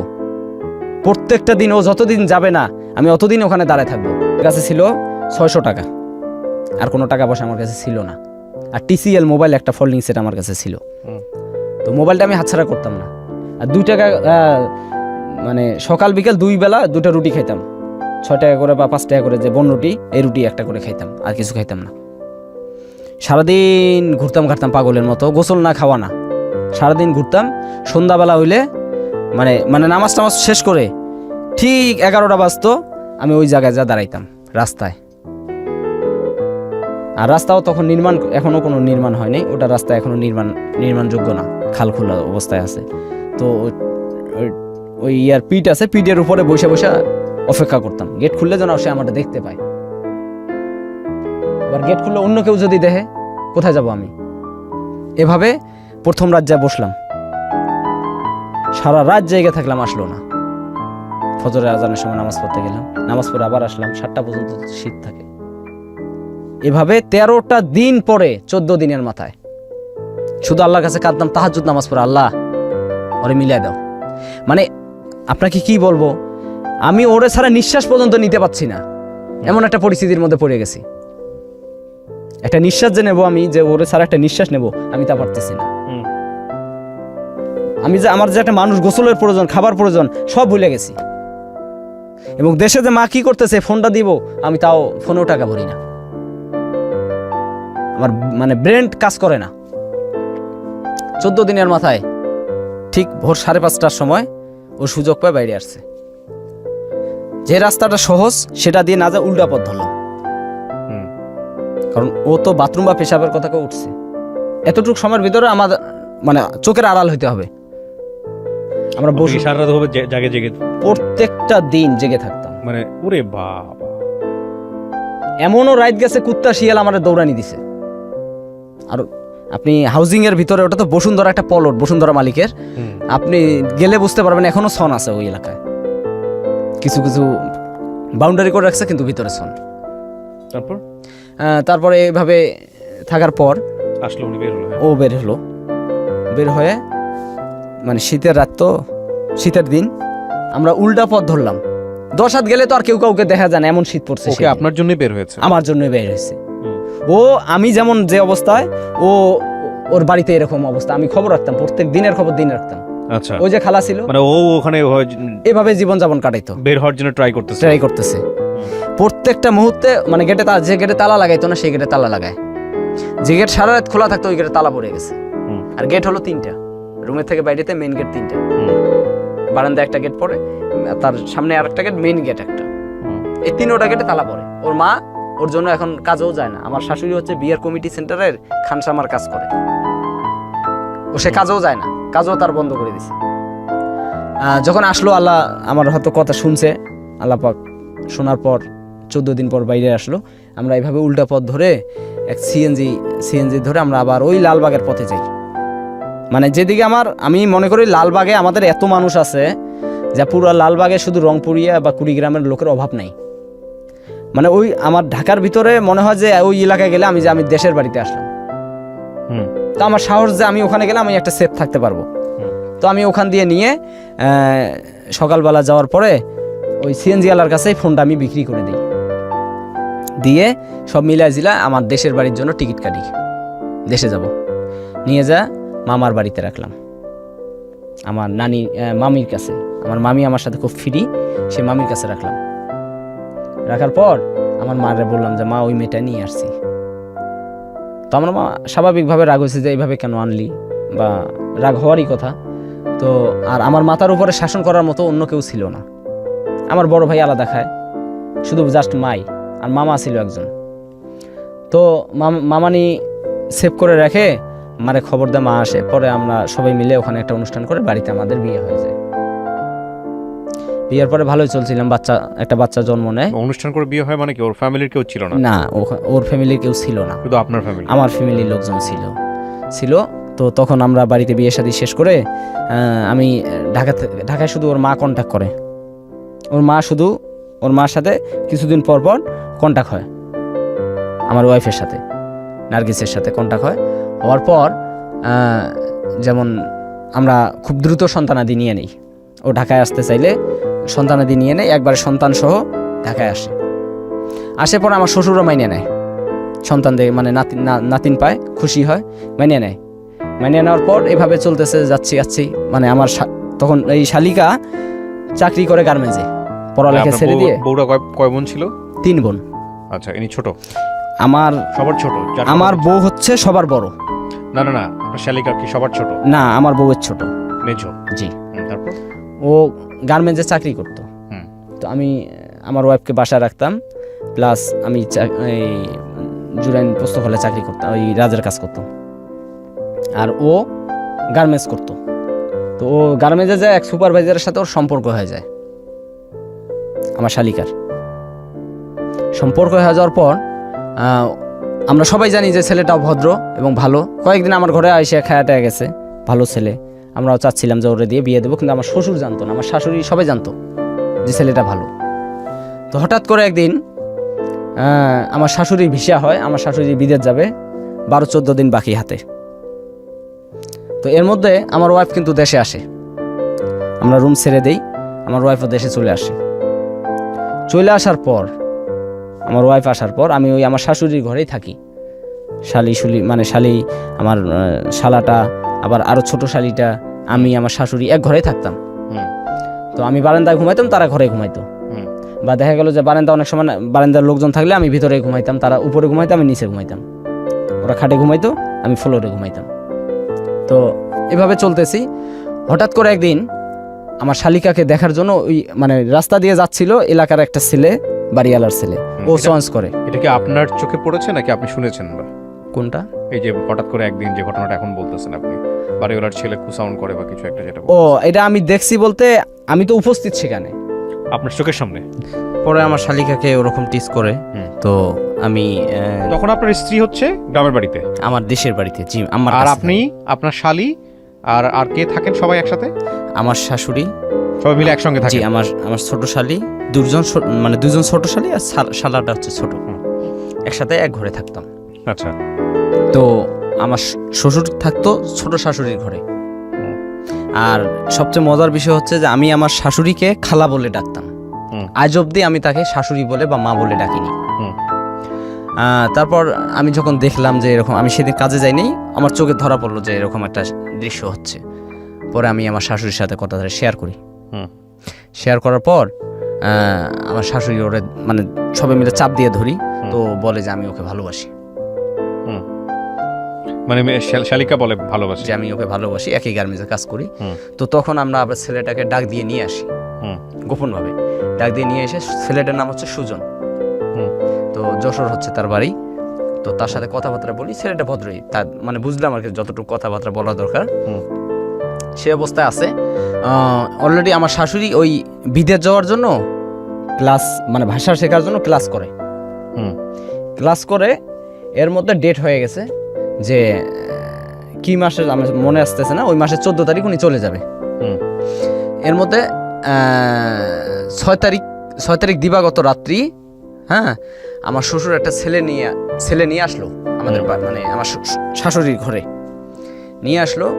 আইসা ওই মানে ওরা যে আয়োজন করছে এগুলো আমি জানি না কি, আমার শ্বশুরের আমার সাথে একটু মানে মন কষাকষি, ওই যেটা কথা না বললে নয়, আর যেটা বললে মানে প্রয়োজন বেশি ওটা বলাই লাগে, ওই সব কথাবার্তা হয়। তাছাড়া যে আসলো গেল বা অমুক তমুক একটা মানুষের খোলা মনের আবেগ, এই ধরনের ওনার সাথে আমার কোনো কথা হয় না। আর আমার শাশুড়ির সাথে আমি এমন ফ্রি, তার সাথে আমি একসাথে লুডো খেলি রাত জেগে, যেদিন আমার কাজ থাকে না, সকাল মানে কালকে কাজে যাবো না, আজকে সারা রাত দুজনে লুডো খেলি। তো উনি নিয়ে আসে একটা ছেলে, ওই মহল্লারই স্থানীয় বাড়িওয়ালার ছেলে, একতলা বাড়ির মালিক। তো ওই ছেলেটা দেখাইতে নিয়ে আসে আমার শালিকাকে, আমার শালিকাকে দেখানোর পরে ওর পছন্দ হয়। পরের দিন আমি সকালবেলা কাজে চলে আসি। এ কথাটা আমার বলে না যে আমরাও দেখতে যাব বা দেখতে লোক আসবে, তুমি বড় জামাই তুমি ঘরে থাকো, আজকে কাজে যাওয়ার প্রয়োজন নাই, এ ধরনের কোনো কথাবার্তা উনি আমার সাথে শেয়ার করে না। তা আমিও বেশি একটা আর কি, আমার শাশুড়ি কিন্তু আমার সব বলে, আর আমিও তার সাথে ব্যক্তিগতভাবে কোনো শেয়ার করার চেষ্টাও করি না। উনি ওনার মতো চলে, আমি আমার মতো চলি। যে সময় দেখি ঘরে আসে আমি বাইরে যাই, উনি যে সময় ঘরে আসে সারাদিন পরে একবার যখন ঘরে আসে আমি ঘর থেকে বাইরে যাই যদি ঘরে থাকি, আর যদি বাইরে থেকে দেখি তার জুতা আছে আমি ভিতরে প্রবেশ করি না। আচ্ছা, এরকম একটা পরিস্থিতি। তো ওনার সাথে আমার রিলেশন খুব কম। হঠাৎ করে আমি সকালে কাজে যাব, তা আমার শাশুড়ি বলতেছে যে আজকে কাজে যাইও না, আজকে কাজে যাইস না, আমার সাথে তুই করে কথা বলতো, মানে সন্তানের মতো দেখতো আর কি, ভাগ্নের মতো। তা আজকে কাজে যাইস না, আমরা জেসমিনের বর দেখার জন্য যাব। তাই বললাম যে না, আপনারাই যান, খামাখা এত মানুষ যা লাভ নেই। আপনার শালিকা? জি। আমার শ্বশুর তো আমাকে বলেনি, আমার শাশুড়ি আর কি ওই কথাটা দায়িত্বশীল মনে করে আমাকে বলছিল আর কি। তারপরে যেমন করে হোক ওই দিনেই ওরা দেখে আসার পরে বিজানি কাপড় যা আছে সব কিছু নিয়ে আসে। ওই রাতে আমার সন্ধ্যার সময় বলতেছে জেসমিনকে গার্মেন্টস থেকে নিয়ে আসো। আমি কোনো কিছু জিজ্ঞেস না করে গার্মেন্টস থেকে যাও ওই আমার শালিকাকে নিয়ে আসি। নিয়ে আসার পরে গায়ে হলুদ টলুদ দেওয়া হইতেছে। হ্যাঁ, ও তো মানবে না, ও বিয়ে করবে না, ওখান থেকে চলে যাবে। হ্যাঁ, মানে ওই ছেলে ছাড়া অন্য ছেলের সাথে তার বিয়ে, ও সম্পর্ক যে সুজনের সাথে, তার সাথে বিয়ে হচ্ছে, তার সাথে বিয়ে হচ্ছে না। যে ছেলেটা দেখে গেল আমার শ্বশুর নিয়ে আসছে, তার সাথে বিয়ে ঠিক করছে। কিন্তু এটা আমার শালি মানতেছে না। আমার শালি মানে আগে যদি বলতাম সে তো উদাও হয়ে যেত, আগে বলিনি, বাসায় নিয়ে বলছি। আচ্ছা, পরে আমার শালি মানতেছে না, চলে যাবে। আমি এবং আমার মানে শাশুড়ি দুজন মিলে যে অনুরোধ করলাম যে আমার ওয়াইফ এভাবে আমি নিয়ে গেছি, এখনো দেখ তোর বাপ আমার সাথে কথাবার্তা ঠিক মতো বলে না, আর তুইও যদি এরকম করিস সম্পূর্ণ দোষঘাটটা কিন্তু বড়টার কাঁধে চলে আসবে। প্লিজ বোন, তুই বাপের কথা রাজি হয়ে যা। ও মানবে না। যাই হোক, ওরে পাহারা দিয়ে রাখতেছি। আমার শ্বশুরকে এগুলো আমরা বুঝাইতে দিচ্ছি না, উনি বুঝতেছেন না, আমরা এগুলো আড়ালে এগুলো মানে সারতেছি। বিয়ের অনুষ্ঠান করলাম তৎক্ষণিকের ভিতরে। বিয়ের একটা আয়োজন করার পরে এক মসজিদ, আমরা বাড়ির সাথে মসজিদের বারান্দার সুন্দর একটা বারান্দা, ওখানে বিয়ে হবে। কাজীগুজি সব বসলো, আমি আসলাম, আমারও ডাক দিল, এসে বিয়ে শাদী দিয়ে দিলাম বিয়ে। মেয়েও কবুল, জি, মেয়েও কবুল বলে নিল। তো মেয়ের ওই যে ছেলেটার সাথে সম্পর্ক করতো, এই ছেলেটা কিন্তু ঢাকায় উপস্থিত নেই, ওই ছেলেটা দেশের বাড়িতে গেছে। তো ওই ছেলেটার সাথে ও ফোনে কন্ট্যাক্ট করছে।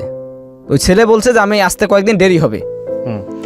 তো বিয়ে হয়ে যাওয়ার পর যখন আমার শালিকা শ্বশুর বাড়ির দিকে রওনা করছে, বাড়ি পর্যন্ত মনে পৌঁছায়নি।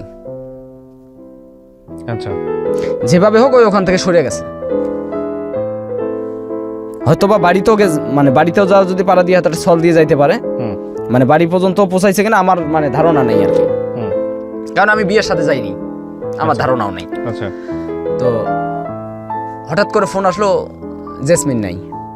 আমার শাশুড়ির কাছে ফোনটা আসলো হুম যে জেসমিন নাই, জেসমিন নাই, জেসমিন কোথায়? চারিদিকে খোঁজাখুঁজি, মানিজ্যতের প্রশ্ন, হুম সবাই মিলে খুঁজতেছি। জেসমিন ও যে গার্মেন্টস করে, সে গার্মেন্টসের বান্ধবীর বাসায় যায়, ওর চলে গেছে ওই হলুদ দেওয়া অবস্থায়, মানে শাড়ি শুড়ি পরা অবস্থায় চলে গেছে আচ্ছা, কোথায় গেছে? ওর বান্ধবীর বাসায়। আচ্ছা আচ্ছা, বান্ধবীর বাসায় যখন গেছে, তো আমরা তো আর ওকে খুঁজে পাবো না, কারণ আমরা তো চিনি না। আর আমাদের নেটওয়ার্কের ভিতরে যেগুলো আত্মীয় স্বজন আছে, সবার বাসায় আমরা ফোন করতেছি, নিজে যাচ্ছি, খোঁজ খবর নিচ্ছি, জেসমিন নেই। তুলফার উঠে গেল, নাই। আমার শ্বশুর আমার টার্গেট করে বসলো যে আমি ওকে নিয়ে আলাদা করে ওই ছেলেটার হাতে তুলে দেব। হুম এটা আমার শ্বশুরের। আল্লাহ এক, আল্লাহ একজন, আমি আল্লাহকে বিশ্বাস করি, আমি একজন মুসলমানের সন্তান। তখনও আমার পরিকল্পনা ছিল আমার শ্বশুর খুশি হোক। হুম ও ধরনের কোনো মন মানসিকতা ছিল না যে আমার শালিকাকে আমি স্থান দেব ওই ছেলেটার জন্য। পরের দিন আমারে নিয়ে আমি খোঁজাখোঁজের পরের দিন আমি কাজে যাই। হুম মেয়ে তো নাই, উধাও। আমি কাজে যাই, কাজ শেষ করে বাসায় আসতে থাকি, মানে সন্ধ্যার দিকে। হুম আমার শ্বশুর আমার রাস্তায় পথে আটকায়, আমার হাতে টিফিন বাটি, মোবাইল সব থাবা দিয়ে কাড়িয়ে নেয়, নিয়ে আমার ধাক্কা দিয়ে সিএনজির ভিতরে ঢুকা দেয়, মানে গাড়ির ভিতর, ওই গ্যারেজের ভিতরে হুম ঢুকায় আমার উপরে একটা মানসিক অত্যাচার শুরু করে দেয় যে বল জেসমিন কোথায়। সে আমাকে গ্যারেজের একটা লাঠি দিয়ে শাসাইতেছে, ওই গ্যারেজের মালিককে দিয়ে প্লাস আনাচ্ছে, আমার পেটের চামড়া টান দিয়ে আমাকে মানে জব্দ করতেছে, হাতে চারি উঠাবে। আমি কি চোর? হুম হুম হুম। আমি অবাক, আমার শ্বশুর কি আমার সাথে এরকম ব্যবহার করতেছে? তার মেয়ে এখনো আমার ঘরে এবং আমার দেশের বাড়িতে।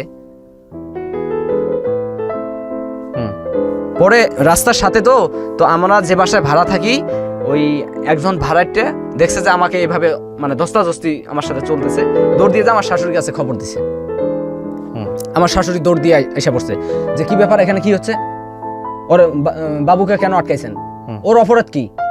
মেয়ে ভালো না, মেয়ে চলে গেছে। ওনার মায়ে বলতেছে কথা, মেয়ে তো ভালো না, মেয়ে চলে গেছে, মেয়ে তো আরেকজনের সাথে সম্পর্ক করে তার সাথে চলে গেছে, ও কি জানে? শাসন করতে হলে মেয়েকে করবো। হুম যাক, আমাকে ওখান থেকে নিয়ে আসে। হুম আমাকে নিয়ে আসে, আমার মন খুব খারাপ। আমি ফোন করে আমার দেশে মানে আমার ওয়াইফকে সবকিছু ঘটনা খুলে বলি। হুম এখন কয় আমি দেশে থেকে কি করব, জাস্ট আমি আমার মার সাথে ফোনে কথা বলতে পারি। হুম যাক, যখন এগুলা মানে আমার মাথা শুধু একটাই টেনশন, কি রে আমি এগুলো বিষয় জানলাম না, শুনলাম না, অথচ আমার ঘরে দোষ এসে পড়লো। হুম পরে আমার শাশুড়ি বলতেছে যে এক কাম কর, আমি যে কদিন এখানে আসি, দেশে আসি যে কদিন, একদিন তুই থাক, আর আমি দেশে মানে বাইরের যখন যাব তখন তুই এখান থেকে সরে অন্য কোথাও মেসে থেকে কাজ করিস। আমি বলছি ঠিক আছে। মানে আমি আমার শাশুড়কে খাওয়ার বিল দিতাম না কখনো, আমি সেভ পাই এই জায়গাটায়। ওই টাকাটা নিয়ে আমি যে টাকাটা আমার খাওয়ানোর বিল দেবো, দেখা গেলো 10 দিন পরে আমি একটা মাছ নিয়ে আসতাম, রাস্তায় ফল পাইলাম 2 কেজি নিয়ে নিলাম, কিন্তু নির্ধারিত যে একটা খাওয়ার বেতন মানুষকে দিতে হয়, এটা আমার শাশুড়িকে আমি দিতাম না। হুম তো না দেওয়ার কারণে আমি এই টাকাটা জমা বাড়িতে পাঠায় একটা কিছু করতাম। হুম তো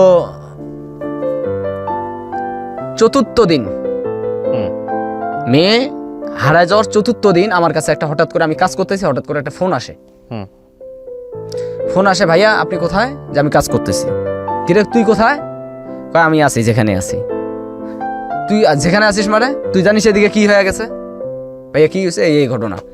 কয় ভাই আমি এত কিছু জানতে চাই না, আমার বিষ দিলে আমি বিষ খাবো, তবু ওই ছেলে ছাড়া আমি বিয়ে কাউকে করতে পারবো না। তা বিয়ে করতে পারবো না, তা বিয়ে তো হয়ে গেছে, বিয়ে তো হয়ে গেছে, তো করলি কেমনে? আমি সংসার করবো না। এটা কি ছেলের হাতের মাওয়া? আচ্ছা করবো না। তা এখন তুই কোথায়? আমার উদ্দেশ্য হলো একটা যুবতী মেয়ে, তার গায়ে হলুদ লাগানো, সে উধাও, তাহলে তাকে আগে তো তার কোথায় আছে তাকে খুঁজতে হবে। ওরে ফোন দিয়ে বুঝাইলাম যে তুমি কোথায় আছো, আসো, বলো আমাকে, আমি তোমাকে যথেষ্ট মানে সহযোগিতা করব, তুমি আগে আমার সাথে দেখা করো। কসম দিল যে আপনি আমার বাবাকে কাউকে বলবেন না। ঠিক আছে বলবো না, তুই দেখা কর আমার সাথে, এ কথা আমি তাকে প্রতিশ্রুতি দিলাম। তো সে আমাকে ঠিকানা দেয়, সেই ঠিকানা আমি চলে যাই, যা দেখি যে পিছনে মানে রাত বেজে গেছে তখন 10টা, অনেক ছেলে তার পিছনে আড্ডা মানে ঘোরাঘুরি করতেছে।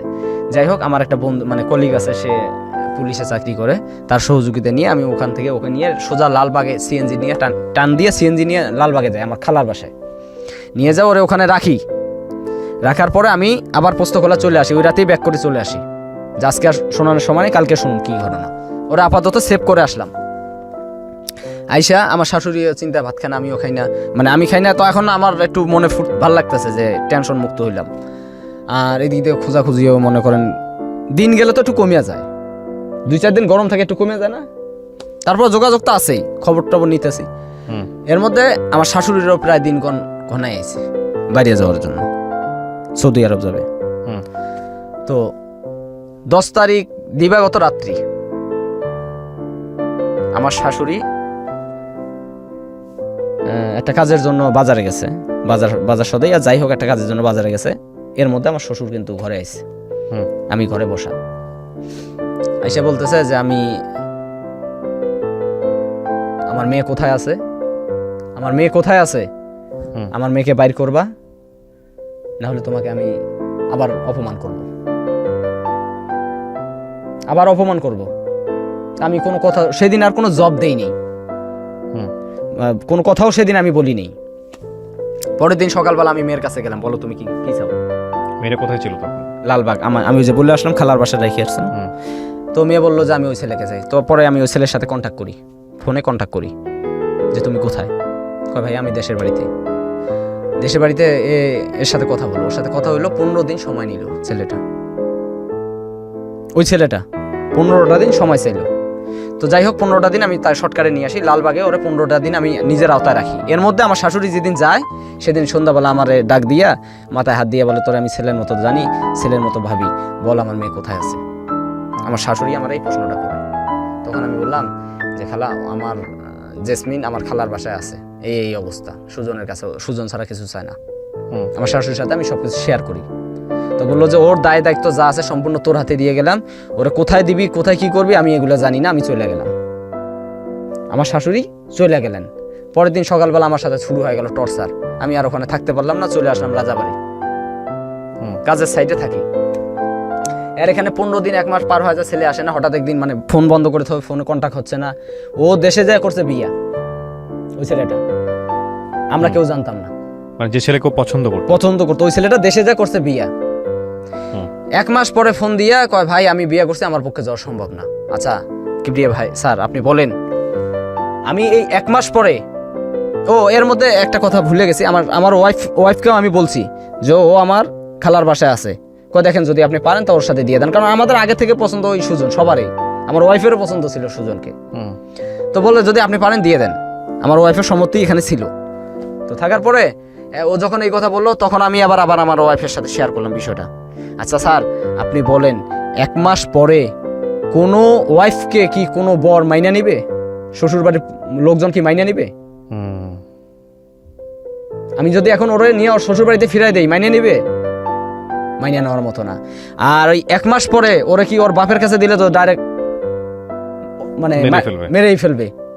আর আপন মা নাই যে তার কাছে এনে চাপাই দেবো, একবেলা মারলে আরেকবেলা আদর করবে, এরকমও নাই। সৎ মা ঘরে। এখন আমার ওয়াইফকে ফোন দিতেছি যে ওকে আমি এখন কি করব, আমার ওয়াইফ বলছে আমি আর কিছু জানি না ওর বিষয়। আমার শ্বশুর আবার এর মধ্যে কিছুদিন কথা বলছে। তো আমার শ্বশুরকে মানে বউ তো জানে যে আমার কাছে, মানে এ যা বলছে, মানে আমার শ্বশুর যা বলছে আমার বউ খালি শুনে গেছে। তো 1 মাস পর আমি যার বাসা রাখছি তার ওখানে কিন্তু আমার টাকা দেওয়া লাগে। তো আমার বেতন হচ্ছে স্বল্পতা, বাড়িতেও দেয় এখানেও দেয়, আমার মানে আয় রোজগার কমে গেছে। এখন আমি টেনশনে পড়ে গেছি ওরা কোথায় দেবো। তো আপনি আপনার শালীকে নিয়ে সরাসরি আপনার নিজের ওয়াইফের যেখানে ছিল ওখানে রাখলেন না কেন? 1 মিনিট আমি রাখলাম না এই কারণে, আমার ওয়াইফকে আমি প্রশ্ন করলাম যে আমি এখন একে কি করব। তখন ডাইরেক্টলি বলছে ওর বিষয় আজকের পর থেকে আমারে কোনো কথা আপনি বলবেন না। আমার ওয়াইফ আমাকে এই প্রশ্ন করছে না, কিন্তু আপনি এটা বললেও কিন্তু আপনার উচিত ছিল ভবিষ্যতের কথা চিন্তা করে, মেয়েটার ভবিষ্যতের কথা চিন্তা করে নিজের বোনের কাছে তাকে রাখা, যেভাবে হোক বুঝিয়ে শুনিয়ে। আচ্ছা আপনি সেটা না করে অন্য কারো বাসায় রেখেছেন এবং সেটা আসলে আপনার জায়গা থেকে ভবিষ্যতে একটা রিস্ক হতে পারে, এটা আপনি চিন্তা করেন নাই ওই সময়টাতে নাকি? বস আমি এই জায়গাটার মধ্যে আমার ব্রেন্ডে যে কাজটা করছে আমি সেটাই বলতেছি। তখন আমার মানে ব্রেন্ডে যে কাজটা করছে তখন আমি চিন্তা করলাম যে ওকে, ও হাতের কাজ জানে, ও গার্মেন্টসের অপারেটর, ওকে বসায় রেখে আমার লাভ নেই। আর আমি আমার শাশুড়ির সাথে কন্ট্যাক্ট করতে পারতেছি না, ওর আকামা হয় নাই, সিম পাবে না, 3 মাস পর আকামায় হবে, তারপর সিম পাবে। তো আমার চিটাগাং রোডে আমার একটা ফ্রেন্ড মানে বন্ধু থাকে, ওকে বললাম যে তুই তো দোস্ত গার্মেন্টস করিস, ওকে একটু রাখ, ওর ওখানে রাইখে আসি। ওর বউ থুয়ে ও সকাল মানে সন্ধ্যা মানে রাত হলে আমার শালির দিকে ডিস্টার্ব করে। সকালবেলায় আমার কাছে ফোন দিছে, আমি এখানে থাকবো না, আমাকে নিয়ে যাও।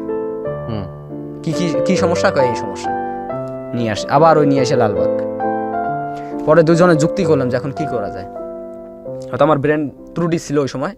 আমরা দুজনে বুঝে মাউতাল 0 পয়েন্টে যা একটা রুম নেই, স্বামী আর স্ত্রী পরিচয় দিয়ে একটা রুম নেই, নিয়ে ওকে গার্মেন্টসে লাগাই আর আমি রাজার কাজ করি। স্বামী স্ত্রী পরিচয় দিয়ে আপনি ওকে নিয়ে আলাদা করে রুম নিলাম, নাহলে তোর রুম কেউ দিচ্ছে না।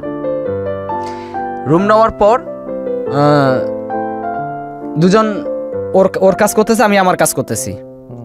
এদিক দিয়ে আমার শ্বশুর কিন্তু আমার বাড়ির সাথে কন্ট্যাক্ট করতেছে সমানেই, আমিও কথা বলতেছি, আমারতেও শোনে, তো আমি বুঝ দিয়ে রাখি। ও যে আমার সাথে আছে, আমি এটা আমার ওয়াইফ থেকে গোপন রাখছি।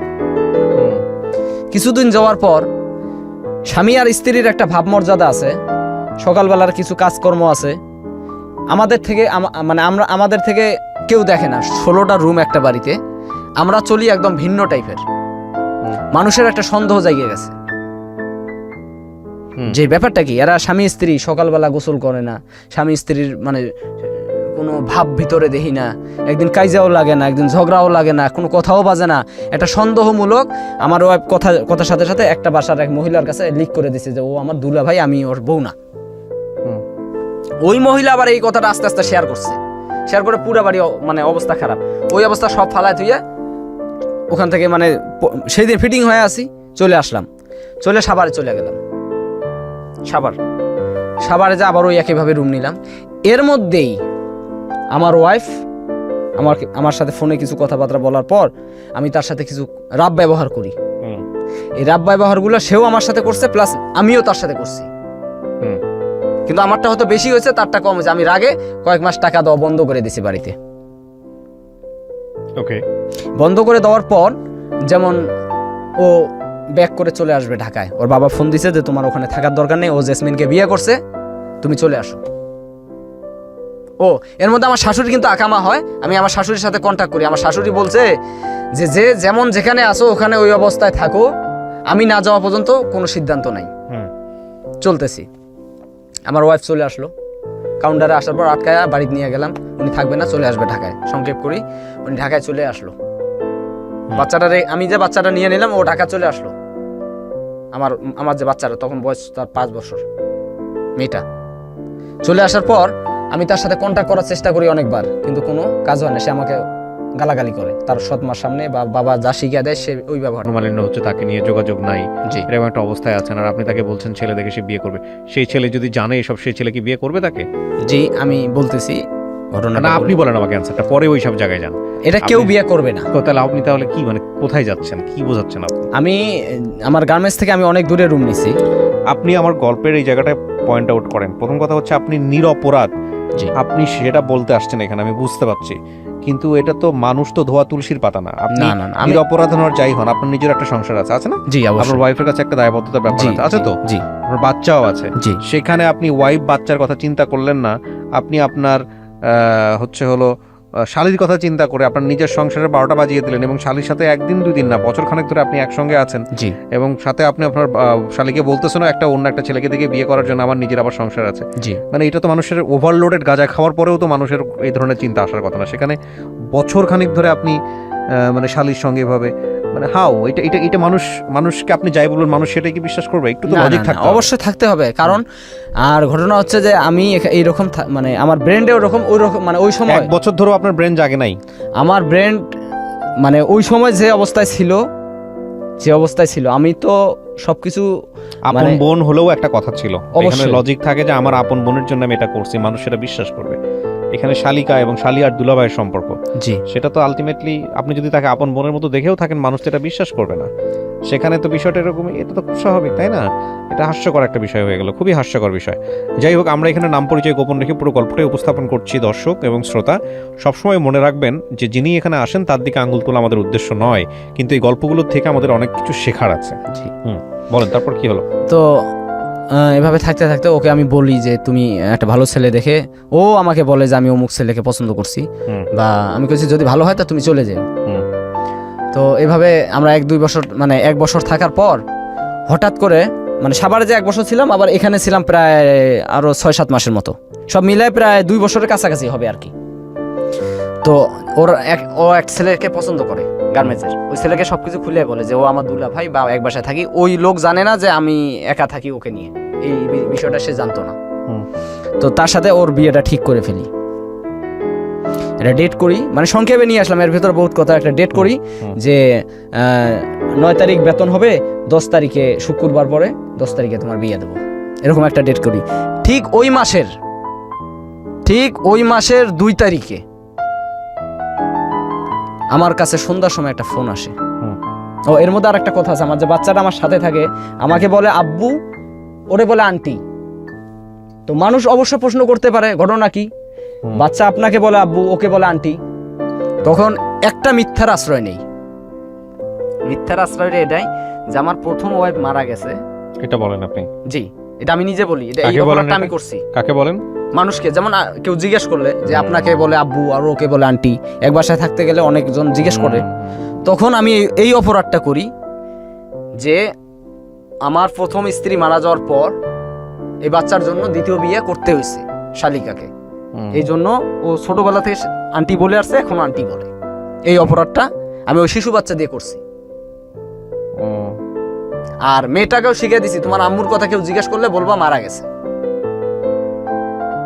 আর মেয়েকে যা শিখিয়ে দিছি মেয়ে তাই বলতো, মানুষ জিজ্ঞেস করলে এইভাবে বলতো।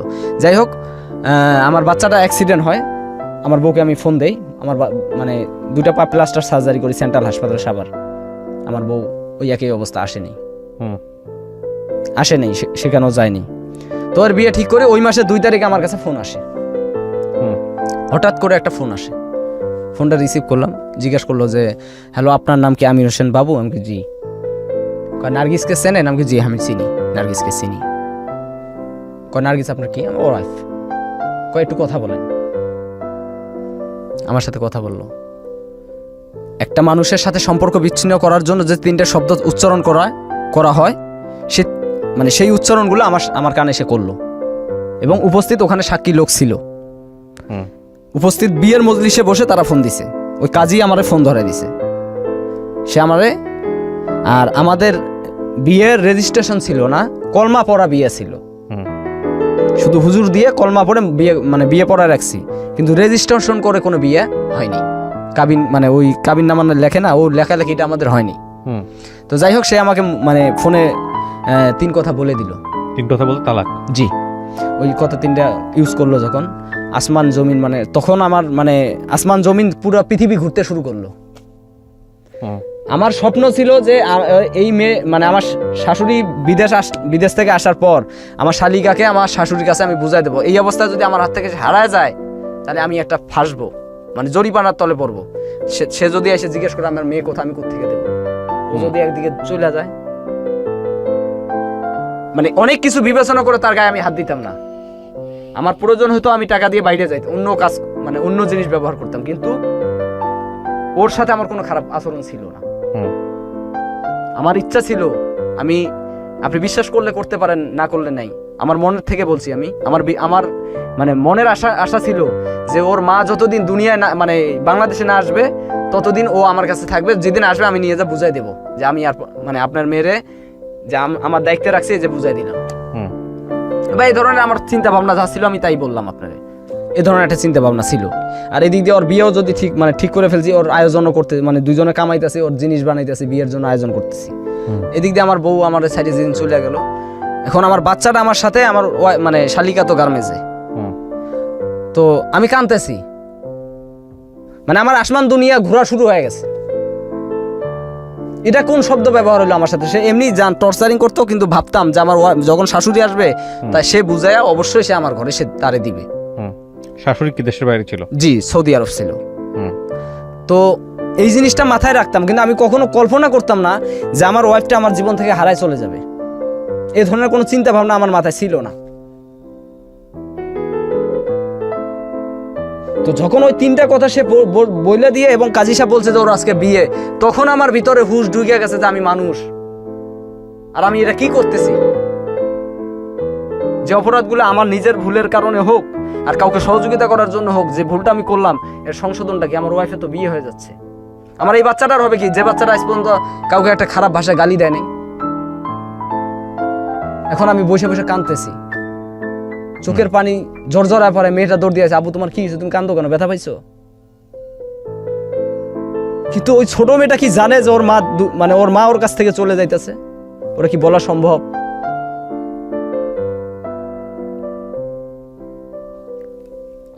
ওরে বলি নাই, না বলে ওর বোন যখন আসলো তখন আমি নিজে শান্ত হয়ে গেলাম। ওর মা ওর বোন আসলো, ওর বোন আসার পর ওর বোনকে বললাম যে এই ঘটনা। ওর বোনও হাত পা ছেড়ে ভেঙে বসে পড়লো। সেদিন সারা রাত না কিছু খাইলাম না কিছু, কোনো আমি শুধু চিন্তা করতেছি যে আমার বাচ্চাটার কি হবে, এখন আমার জীবন কোথায় যায় যাব, আমি ছেলে মানুষ, আমার বাচ্চাটার কি হবে। এখন ওর মা যে চলে গেল, এখন ওরে আমি কার কাছে রাখবো? কে ওই মেয়েটার দেখাশোনা করবে? আমি একটা পুরুষ, আমার তো একটা মহিলার প্রয়োজন হবে। আমি যদি বিয়ে করি, ওই সৎ মাটাকে এই বাচ্চাটাকে দেখবে? তখন আমার ভিতরেই মানে আমার পুরো মাথার মগজ মনে হয় ঘুরতেছে, পুরো পৃথিবী আমার কাছে ঘুরতেছে। সারা রাত চিন্তা করতে চলে গেল। সকালবেলা ও কাজে গেল, আমি আর কাজ করি না, চিন্তা করি এখন আমি কি করব। তখন আমি আমার এক ফ্রেন্ডের কাছে সবকিছু খুলে বলার পর সে বললো যে যেটা হবার তা এতদিন তো বোঝো নাই, যেটা হবার সেটা তো হয়েই গেছে, এখন এই বাচ্চাটার কি হবে? এখন মার আদরটা, ও বলতেছে মার আদরটা মাসি দিতে পারে, এটা ওর বক্তব্য, যে মার আদরটা মাসি কিন্তু দিতে পারে, অন্য মেয়ে না। তুই যার জন্য এত কিছু করছস, এখন প্রয়োজনে তারে বল যে আমি তোমার জন্য এত কিছু করতে যাই, তোমার বাঁচাইতে যা, আমি বিপদে আছি, আমার কি হবে? কিন্তু তারে যখন এই কথা বলতে গেছি, সে আমার ঘর থেকে বাইরে যেতেছে, আপনি আমার দুলাভাই, আপনি তো আমার জামাই না, আপনি আমার সাথে কিসের অধিকার খাটান? আপনি কেন আমাকে ঘরে থাকতে বলবেন? আমি যেদিকে মন চাবে আমি সেদিকে। 2 দিন পরে আপনি তো বিয়ের আয়োজন করছেন, আপনার শালিকা বলতেছে। জি, আপনি তো আমার বিয়ের আয়োজন করছেন, দিন তারিখ সব দাওয়াত টাওয়াত মানুষের যা দাওয়ার দিয়ে দিছি। এখন আপনি আবার একটা কোন মুখে এই কথাটা বলেন? আমি অবাক, আমি অবাক। 7 তারিখে ওরা প্রেশার দেই, কাজ হয় না, সে আমার বুকের মধ্যে লাত্তি দিয়ে চলে যায়। তারে আটকাইতে চাই, চেষ্টা করি যে আজকে তোমার গার্মেন্টস যাওয়ার প্রয়োজন নাই, সে আমার বুকের ভিতরে আঘাত করে চলে যায়। পরে যখন ওইভাবে শুরু হলো, তখন আমি ওই 7 তারিখে চলে আসলাম লালবাগে। এসে আমার বোনটার সাথে বুদ্ধি করলাম, বোন কি করা যায়, আমার বাচ্চা নিয়ে তো আমি খুব অভাবে আছি। পরে আমি নিজে একটা ব্রেন সংগ্রহ করলাম তৎক্ষণিকের ভিতরে, যে একে আমি এখানে আর বিয়ে দেব না, আমি এর জীবন সাথী, ওরে আমি জীবন সাথী বানাবো আমার বাচ্চার জন্য। সিদ্ধান্ত রাজি ছিল না, ও তো বললেই চলে যায় ঘর থেকে না, কিন্তু আপনাকে আপনি যাকে বিয়ে করবেন ও মেন্টালি রাজি ছিল, প্রস্তাব দিলেও রাজি হবে এরকম ভাবনা ছিল? আমি ওর বোন যাওয়ার পরে 2 দিন পর থেকে ওরে প্রস্তাব দেই, সে আমার সাথে রাজি না। আপনি আমার দুলাভাই, আপনি আমার হবেন, জামাই হবেন কেন? দেখেন বিষয়গুলো কত জটিল হয়ে গেছে। হ্যাঁ, তারপর একটা অপরাধ ঢাকতে গিয়ে আরো কিছু অপরাধ করতেছে। আপনি শোনেন, আমি বলতেছি, আসতেছে সামনে। পরে এই কথা বলার পর উনি আমি লালবাগ এসে আমার বোনকে বললাম, আমার একজন বুদ্ধি দিল যে ঘুমের ওষুধ খাওয়ায়া ওরে এখান থেকে আউট করে সরাই নিয়ে যা বাড়ি নিয়ে যা, একটা ব্যবস্থা হবে ইনশাল্লাহ। অন্য আরেকজন আমার এই বুদ্ধিটা দিল। পরে আমি লালবাগ আইসা আমার বোন ওই খালাতো বোনকে বললাম যে আমি ওকে নিয়ে আসবো, আমি 2টা ট্যাবলেট দিলাম, ফাঁকি করে তুমি ইয়ার ভিতরে দিয়ে দিও, শরবতের ভিতরে, গরমের দিন কিন্তু শরবতের ভিতরে দিবা, এবং খেয়াল রাখবা ওই গ্লাসটা যেন ওর কাছে থাকে। নিয়ে আসবা কেমন, আমি বুঝবো সেটা। 8 তারিখ দিবাগত রাত্রি আমি এগুলা সব প্ল্যান করে মেয়ে আগে পাঠাই দিছি ভাগনা দিয়া। যেগুলো স্বর্ণের জিনিস সেগুলো রুম থেকে বাইর করে নিছি। ওইরকম হাউকাউ করে মানুষ কিন্তু কানাকানি করে, আর জামাইবো না, একটা ফিডিং এর অবস্থা হয়ে গেছে ওখানেও। তো ও আরো চিল্লা ফাল্লা করে বেশি, তো বলতেও পারি না, সইতেও পারি না। যাই হোক, স্বর্ণের জিনিসগুলো বাড়ি পাঠাই দিয়া ওরে ও 9 তারিখ চলে গেল গার্মেন্টস। আমি ফ্লোর ইনচার্জের বাসায় যা সব কিছু ভাঙ্গা বললাম, খুলে বললাম যে এই ঘটনা। উনি আমাকে একটু হেল্প করে, হেল্প করে ওনার যে বেতন হইলে আমি আপনাকে ফোন দেবো। আমি একটা সিএনজি ঠিক করে রাখি, বেতন হওয়ার সাথে সাথে উনি আমার ফোন দেয়, আমি ওর ফোন দিয়ে নামাই যে তোর আব্বা অসুস্থ, ঢাকা মেডিকেল ভর্তি আছে, এক টানের পর চল, এই মুহূর্তে যাইতে হবে। ওরে গার্মেন্টস থেকে আর বাসায় নেই না, ওই অবস্থা টাইনে সিএনজিতে তুলে ওই লালবাগ নিয়ে আসি। কয়খানে কেন, আর তুই ফ্রেশ হবি না, এই অবস্থায় যাবি, তোর আগে জামাইরা ওখানে আসছে, ওরা গেলে তারপর যাবো। এই অপরাধগুলো আমি করি। পরে ওখানে ওরা ওই ওষুধ খাওয়ায়া ওরা আমি দেশের বাড়িতে নিয়ে যাই, ঘুমের ওষুধ শরবত খাওয়া দেয়, কিছুক্ষণ পরে ঘুমায় যায়। পরে আমার আর এক কলিগের সাহায্য নিয়ে ও মানবে না, ও চলে আসবে। তখন তো দেশের মানুষ সবাই ধরে বসে, কিরে তোর বউ কই, শালি নিয়ে এসে এর কাহিনী কি? বলে বিস্তারিত সবগুলার আমি ভাঙ্গে ভাঙ্গে সবকিছু বলি। কেউ আমার খারাপ বলছে, কেউ ভালো মানে যে যেটা পারছে সেটা বলে চলে গেছে। কিন্তু আমি ভাবতেছি আমার সন্তানের কথা, আমার নেশাটা জেগে গেছে এরকম, আমার নিজের কথা আমি ভাবি না যে আমার সন্তানটা কিভাবে ভালো থাকবে। ও কিছুদিন পর আমার বাড়িতে এরকম আমার সাথে মানে বুদ্ধি টুদ্ধি করলো যে না থাকবো, এখন ভালো হয়ে গেছে। কিছুদিন পর তখন ওরা আমি বিয়ে শাদী করি নেই, জাস্ট খালি ওরা বুঝের মাধ্যমে আনতেছি যে একটা লোক আসলে তার সামনে যেন বলে যে হ্যাঁ আমি রাজি, ওরা বুঝানোর জন্য আমার বাড়িতে রাখছি। ও কিছুদিন পর বাড়ি থেকে উধাও হয়ে আসছে, ঢাকায় চলে আসবে, ওই ছেলের সাথে কন্ট্যাক্ট করছে, মোবাইল নাকের ফুল বিক্রি করে ওই টাকা দিয়ে চলে আসবে। আবার কাউন্টার থেকে তারা ধরে নিয়ে আসছি, বাড়িতে নিয়ে ওই যে জিয়ালা গাছ চেনেন না, জিয়ালা গাছ আটা ছাড়ে, এই জিয়ালা গাছের ডাল দিয়ে ওরে পিড়ায়া বেহুশ বানায় ডাক্তার এনে হুশ করাইছি। আপনার শালিকে? জি, যে তোর জন্য আমি এত কিছু করতে পারি আর তুই আমার বাচ্চার জন্য করবি না, তুই চলে যাবি। আমার যারে নিয়ে আমার স্বর্গ সে আমার চলে গেছে, আর তুই কি, আর তুই আমার বাচ্চার জন্য আজকে আমার সাইডে চলে যাচ্ছে, আমও গেল সালাও যাবে, আমি আর যাইতে দেইনি। জোর করে বিয়ে করেছে, জোর করে ওরে জোরপূর্বক ও রাজি করাইছি। রাজি করা বিয়ে হওয়ার পরে একবারে ওর পেটে বাচ্চা দিয়ে তারপর ঢাকা আসছি। ঢাকা আসার পর সামরিক কিছু ওর স্মৃতি আমার মানে অল্প অল্প ভুলে গেছি। হঠাৎ করে আমার একদিন ফোন দিয়ে, মানে ওর বোন ঢাকা আসে বাচ্চা নিয়ে, আমার শাশুড়ি যখন বিদেশ থেকে আসে, সবাই তখন এক হয়, সবকিছু ভাঙ্গা কয়, ওদের ভুলটা মানে ভুল যার বলার ভাঙে, মানে দোষ যার, সবকিছু খুলে বলে। দুই বোন মানে সবাই ওরা মিলে গেছে। তো আসার পর অনেকদিন পরে সে আমাকে হঠাৎ করে একটা ফোন দেয়। আপনার তখন মানে দ্বিতীয় স্ত্রী যিনি আর কি? না না, বর্তমান স্ত্রী, প্রথম স্ত্রী আমাকে প্রথম স্ত্রী ফোন। জি, প্রথম স্ত্রী হঠাৎ করে একদিন ফোন দিয়ে বলে, তখন তো নাই, তিনি আসলে প্রথম স্ত্রী নাই তখন এখন আমার সাবেক স্ত্রী বলতে হবে। জি, তো সাবেক স্ত্রী আমাকে ফোন দেয়, ফোন দিয়ে বলে বাচ্চাটাকে আমার দেখতে খুব ইচ্ছা করে। আচ্ছা, মেয়েটার তখন বয়স কত আপনার? মেয়েটার বয়স চলে প্রায় 7.5 এরকম হবে। 7 বছর, 7.5 বছর। জি, তো বলতেছে যে আমি মেয়েটাকে আমার দেখতে ইচ্ছে করতেছে, তো একটু যদি আনতেন তাহলে ভালো হতো। মানে আমার শাশুড়ি আসার পর আবার চলে গেছে, কিন্তু আমার শাশুড়ি আবার চলে গেছে। তো আনবো, কোথায় আনবো? জুরানে নিয়ে আসে, আপনি আমার ফোন দিলে আমি নিয়ে যে কদিন এখানে থাকবো, মানে জুরানে থাকবো যে কদিন, সে কদিন ও আমার সাথে থাকবে, আবার আমি যেদিন চলে যাব সেদিন আপনার কাছে আবার রেখে চলে যাব। আমি আমার এক খালাতো ভাইয়ের কাছে মানে সহযোগিতা নিয়ে আমার মেয়েটাকে আমি ঢাকায় নিয়ে আসি। আসার পর আমার কাছে রাখি, ও যেদিন নিয়ে যাবে সকালবেলা ফোন দিল যে আম্মু আমি আসছি, তুমি আমাকে নিয়ে যাও। তা বলছে মা আমি আসতেছি, আমি যাওয়ার সময় তোমাকে নিয়ে তোমার নানু বাড়ি যাবো। আচ্ছা, তো জুরানে এসে আমার ফোন দিয়েছে যে আমি জুরানে আছি, আপনি কোথায় আছেন? আমি আপনি দাঁড়ান, আমি আসতেছি। এখন বাচ্চা নিয়ে আমি জুরান রেল গেটের সামনে গেছি, ও রেলের ওই পাশে, আমি এই পাশে দাঁড়ায় আছি। এখন বাচ্চাটা আমার কাছে, এতদিন পর মার কাছে যাবে, ও কাঁদবে না হাসবে ও নিজেও জানে না। কতদিন পরে মায়ের সঙ্গে দেখা? প্রায় 3 বছর, শিশু বাচ্চা। তো ও কাঁদবে না হাসবে সে নিজেও জানে না, খালি আমার মুখের দিকে একবার তাকাইতেছে, ওর আম্মুর মুখের দিকে একবার তাকাইতেছে, একবার আমার মুখের দিকে তাকায়, একবার ওর আম্মুর মুখের দিকে তাকায়। পর ওর আম্মু ডাক দিছে যায়, বিশ্বাস করবেন এটা দৌড় দিছে, বাচ্চাটা দৌড় দিয়ে যায় ওর মারে জ্বরে ধরছে।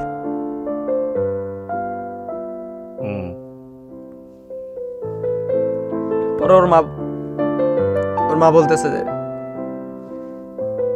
কোলে নিয়ে বলে আমি তোরা বুড়ে ক আমি তোরে নিয়ে যাই। তো সে আমার দিকে তাকায় রয়েছে, আমি তার দিকে তাকায় রয়েছি, কিন্তু ও যেন ওর চোখের ভাষায় বুঝাইতেছে যে আমি যা করছি, বা আমি এখন বুঝাইতে চাচ্ছি যে আমি যা করছি তোমার কাছে ভুল করছি, মাপ চাই তোমার কাছে, এ ধরনের একটা কিছু। আমি যে আমার ভাষায় বুঝাইতেছি, আমার চোখ দিয়ে মানে পানি ঝরতেছে, ওর চোখ দিয়েও পানি ঝরতেছে। যাকে এত এত ভালোবাসলাম, মসজিদে তাহাজ্জুদে নামাজ পড়ে আল্লাহর কাছে যারে আমি চাইলাম, এই সেই ব্যক্তি আমার সামনে দাঁড়ায় আছে, আর আমি অথচ তার হাতটা পর্যন্ত আমি ধরতে পারতেছি না। দুজনের এই সন্তান আমার আব্বু বলার অধিকার রাখে, তারে কি আম্মু বলতে পারবে না? এখন আপনি বর্তমান জায়গাতে যদি একটু চলে আসি, সেটা হচ্ছে আপনার বাচ্চার বয়স এখন 9 বছর, না? আপনার মেয়ের বয়স? জি। আচ্ছা, 2 বছর আগের গল্প, মানে একদম বর্তমান সময় চলে আসছেন আপনি। আমাকে একটু বলেন, সেটা হলো আপনি তো মূলত উপলব্ধি করেছেন বলেই আজকে রেডিওতে এই গল্পটা বলতে এসেছেন। সুতরাং আপনার জন্য আমার কোনো পরামর্শ নাই, কিন্তু এই গল্পটা আমি পুরোটুকু যখন শুনছিলাম তখন আমার কাছে মনে হচ্ছিল যে তারপরও বলি, নিজের জায়গা থেকে একটা উপলব্ধি, আমার নিজের উপলব্ধিগুলোই আমি শেয়ার করবো। যে আপনার যদি কিছু বলার থাকে শেষ করেন। হ্যাঁ প্লিজ। আমি শেষ করতেছি। তো করোনার সময়, যে ইদানিং করোনার সময় মার্চে 24 তারিখ আমি বাড়ি যাই, 26 তারিখ থেকে তো লকডাউন শুরু হয় মনে হয়, সম্ভবত, না? তো বাড়িতে গেলে আমার ওয়াইফের কাছে সে ফোন করতো, খবর আপনার মেয়ে?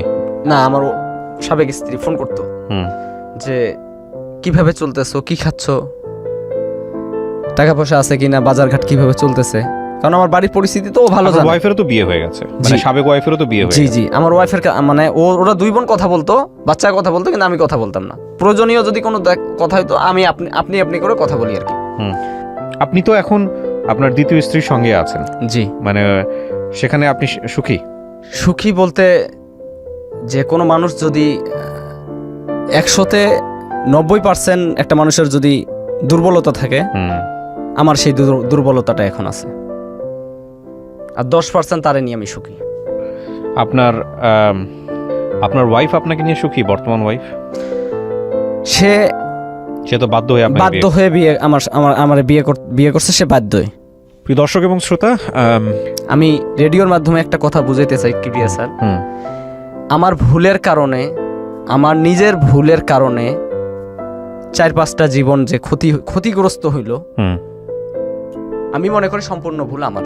ডেফিনেটলি সেই জায়গাটায়, ভুলটার জায়গাটায় আমি শুধু বলতে চাই, আপনি ভুল বলেছেন বলে আপনি তো আজকে রেডিওতে এসেছেন। আপনার মাধ্যমে আমার এখানে আসার কিছু উদ্দেশ্য অবশ্যই আছে।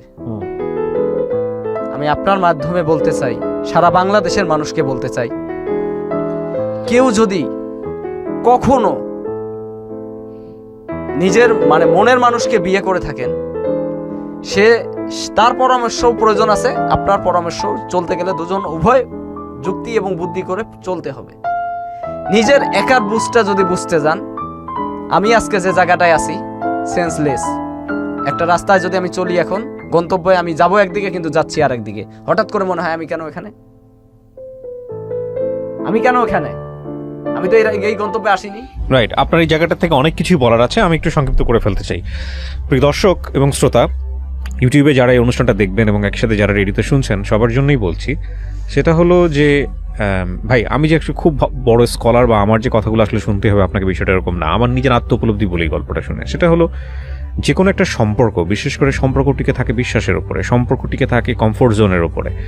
বিশেষ করে হাজব্যান্ড ওয়াইফের রিলেশনশিপ, এবং আপনি যেটা বলেন হাজব্যান্ড ওয়াইফের রিলেশনশিপের বাইরেও যেটা আমাদের সমাজে আছে, যদিও আমরা এটাকে রিলিজিয়াসলি অ্যাকসেপ্ট করি না এবং সামাজিকতার জায়গা থেকেও খুব একটা ভালো চোখে দেখা হয় না, সেটা হলো প্রেম সম্পর্ক, বিয়ের আগে যেটা আমরা বলি। যে কোনো ধরনের সম্পর্কের ক্ষেত্রেই দুটো জিনিস খুব খুব খুব গুরুত্বপূর্ণ। একটা হচ্ছে অপরপক্ষকে বিশ্বাস, এবং আরেকটা হচ্ছে যে কমফোর্ট, আস্থা। বিশ্বাস হলেই এটা মুদ্রার এপিঠ এবং ওপিঠ, আস্থার জায়গাটা অবশ্যই তৈরি হবে। এনাদের মধ্যে প্রচণ্ড ভালোবাসা ছিল প্রথম পক্ষের ক্ষেত্রে আমি যদি বলি, কিন্তু বিশ্বাসের অভাব ছিল এবং আস্থার জায়গাটার অভাব ছিল। আর দ্বিতীয়, বিশেষ করে যে ভদ্রলোক আজকে এখানে এসে তার জীবনের গল্পটা বললেন, তার জায়গা থেকে ভয়াবহতম ভুল ছিল। কমন সেন্স একটা মারাত্মক জিনিস, সেই জায়গাটায় ভয়াবহ রকমের ভুল ছিল। সে তার শালিকাকে সেভ করতে গিয়ে তার ওয়াইফের প্রতি যে অবিচারটা করেছে, এখন আমাদের সমাজের দৃষ্টিকোণ থেকে ধরেন আমরা খারাপভাবে যদি বলি এটাকে, সেটা হলো কি একই সঙ্গে ঘরের মধ্যে বসবাস করেছে, অনৈতিকভাবে মেলামেশা করেছে কিনা এই জায়গাটা থেকে। কিন্তু ধরুন অনৈতিকভাবে মেলামেশা তার হয়নি, সে যে কথাগুলো বলেছে সেগুলো সবই সত্য। তারপরেও তার ওয়াইফের জায়গাটা থেকে সেটা যে ভয়ঙ্কর রকমভাবে অন্যায়, ভয়ঙ্কর রকমভাবে ভুল, এটার একটা সহজ প্রশ্ন দিয়েই বিষয়টাকে সমাধান করে দেওয়া যায়। ধরেন আপনি যে কাজটা করছেন ভাই, আপনি আজকে গল্পটা বলতে আসছেন, আপনাকে একটা প্রশ্ন করি, আপনার ওয়াইফ যদি সেম কাজটা করতো, আপনার ওয়াইফ যদি আপনার ভাইয়ের ক্ষেত্রে, আপনার ছোট ভাইকে সেভ করতে গিয়ে যদি সেম কাজ করতো, সে একটা বছর যদি সে অন্য কোথাও বাসা ভাড়া নিয়ে থাকতো, আপনি এটা অ্যাকসেপ্ট করতেন? আমি জীবনও করতেন না। তাহলে আপনার ওয়াইফ যে কাজটা করেছে ঠিক সেটাই। এখন সেই জায়গাটা থেকে আমি মনে করি এটা একটা ভয়ঙ্করতম ভুল ছিল। তবে এই ভুলগুলো করার আগে অবশ্যই অবশ্যই অবশ্যই চিন্তা করে নেওয়া উচিত, এবং যেটার পরিণতি কি হতে পারে। সবচেয়ে বড় সাফারারকে বলেন তো? সবচেয়ে বড় সাফারার হচ্ছে ওই উনি একটু আগে বলছিল যে আমার 7 বছরের বাচ্চা বা 9 বছরের মেয়েরা। আমাদের যে সামাজিক কাঠামো বা পারিবারিক কাঠামো, আমাদের পরিবারগুলো যেভাবে গঠন হয়েছে সেই আদিম অবস্থা থেকে এখন পর্যন্ত, সেখানে কিছু সামাজিক রীতিনীতি রেওয়াজ আছে, এবং সেই রেওয়াজকে আমরা বছরের পর বছর ধরে বিদ্যা বুদ্ধিতে না আসলেও আমরা কিন্তু প্রজন্ম থেকে প্রজন্মান্তরে আমরা প্র্যাকটিস করে চলি। প্র্যাকটিস করার জায়গাটা এরকম দেখবেন যে আমাদের বিয়ে শাদী হওয়ার জায়গাটায় সময় দেখা যায় যদি বে লাইনে চলে যায়, যেটাকে বলা হয় পারিবারিকভাবে বে লাইন, একটা বিয়ে দিয়ে দাও ভালো থাকবে, আচ্ছা ঠিক আছে বিয়ে দেওয়া হলো, বিয়ে দেওয়ার পরেও লাইনে আসতেছে না, একটা বাচ্চা নিয়ে নাও ভালো থাকবে। এটা মানেই যে আসলে কমফোর্ট জোন, এটা মানেই যে 100% শিওর শটটা কিন্তু না, যে ভালো থাকতে পারে না, অনেক সময় হিতে বিপরীত হয়ে যায়। কিন্তু এটা তো সত্য, যখন একটা বাচ্চা চলে আসে ওই সংসারে, তখন বাবা মায়ের অনেক রিল্যাক্সের জায়গাটা চলে আসে। তখন আর ওই এটা কেন হলো না, এটা কেন হলো না, এটা কেন করলো না, দুপক্ষর যে বিভিন্ন রকমের ইমব্যালেন্সিং ব্যাপারগুলো, সেগুলোর চেয়ে বড় কনসেন্ট্রেশন চলে যায় বাচ্চাটার প্রতি। যদি তারা হিউম্যান বিং হয়ে থাকে, খুব ন্যাচারালি সেটা আসার কথা। বাবা চিন্তা করবে বাচ্চাকে নিয়ে আমার ছেলেটাকে আমি কীভাবে মানুষ করবো, আমার মেয়েটাকে আমি কীভাবে মানুষ করবো, মায়েরও কনসেন্ট্রেশন অনেকখানি বাচ্চার দিকেই চলে যায়। তো এই জন্য সংসারটা দেখবেন যে টিকে যায়। এবং যখন একটা বাচ্চা সংসারে চলে আসে, তখন আলটিমেটলি আর এই রকম ভুল করার সুযোগ থাকে না। তো এই ভদ্রলোকের ভুলের জায়গাটা অনেক বড়, যে বাচ্চা ছিল, একটা মেয়ে বাচ্চা, এবং নিজের ওয়াইফ তো বিশ্বাস করবে না, সেই জায়গাটা একটা রিস্ক ছিল, তারপরে সেই কাজটা করেছে। এবং করার জায়গাটা থেকে সে না পেরেছে নিজেকে হ্যাপি করতে, না পেরেছে যাকে সে সেভ করার জন্য গেল, তার শ্যালি যে এখন বর্তমান ওয়াইফ, তাকে হ্যাপি করতে। This is a very different story, but অনেক বড় একটা লার্নিং আছে আজকের এই গল্পে। আমি শুধু একটা কথাই বলতে চাই, সেটা হচ্ছে যে সম্পর্কগুলো রক্তের না, যে সম্পর্কগুলো তৈরি হয় বিভিন্ন ঘটনার প্রেক্ষাপটে, সেই সম্পর্কগুলোকে লালন করাটা খুব জরুরি।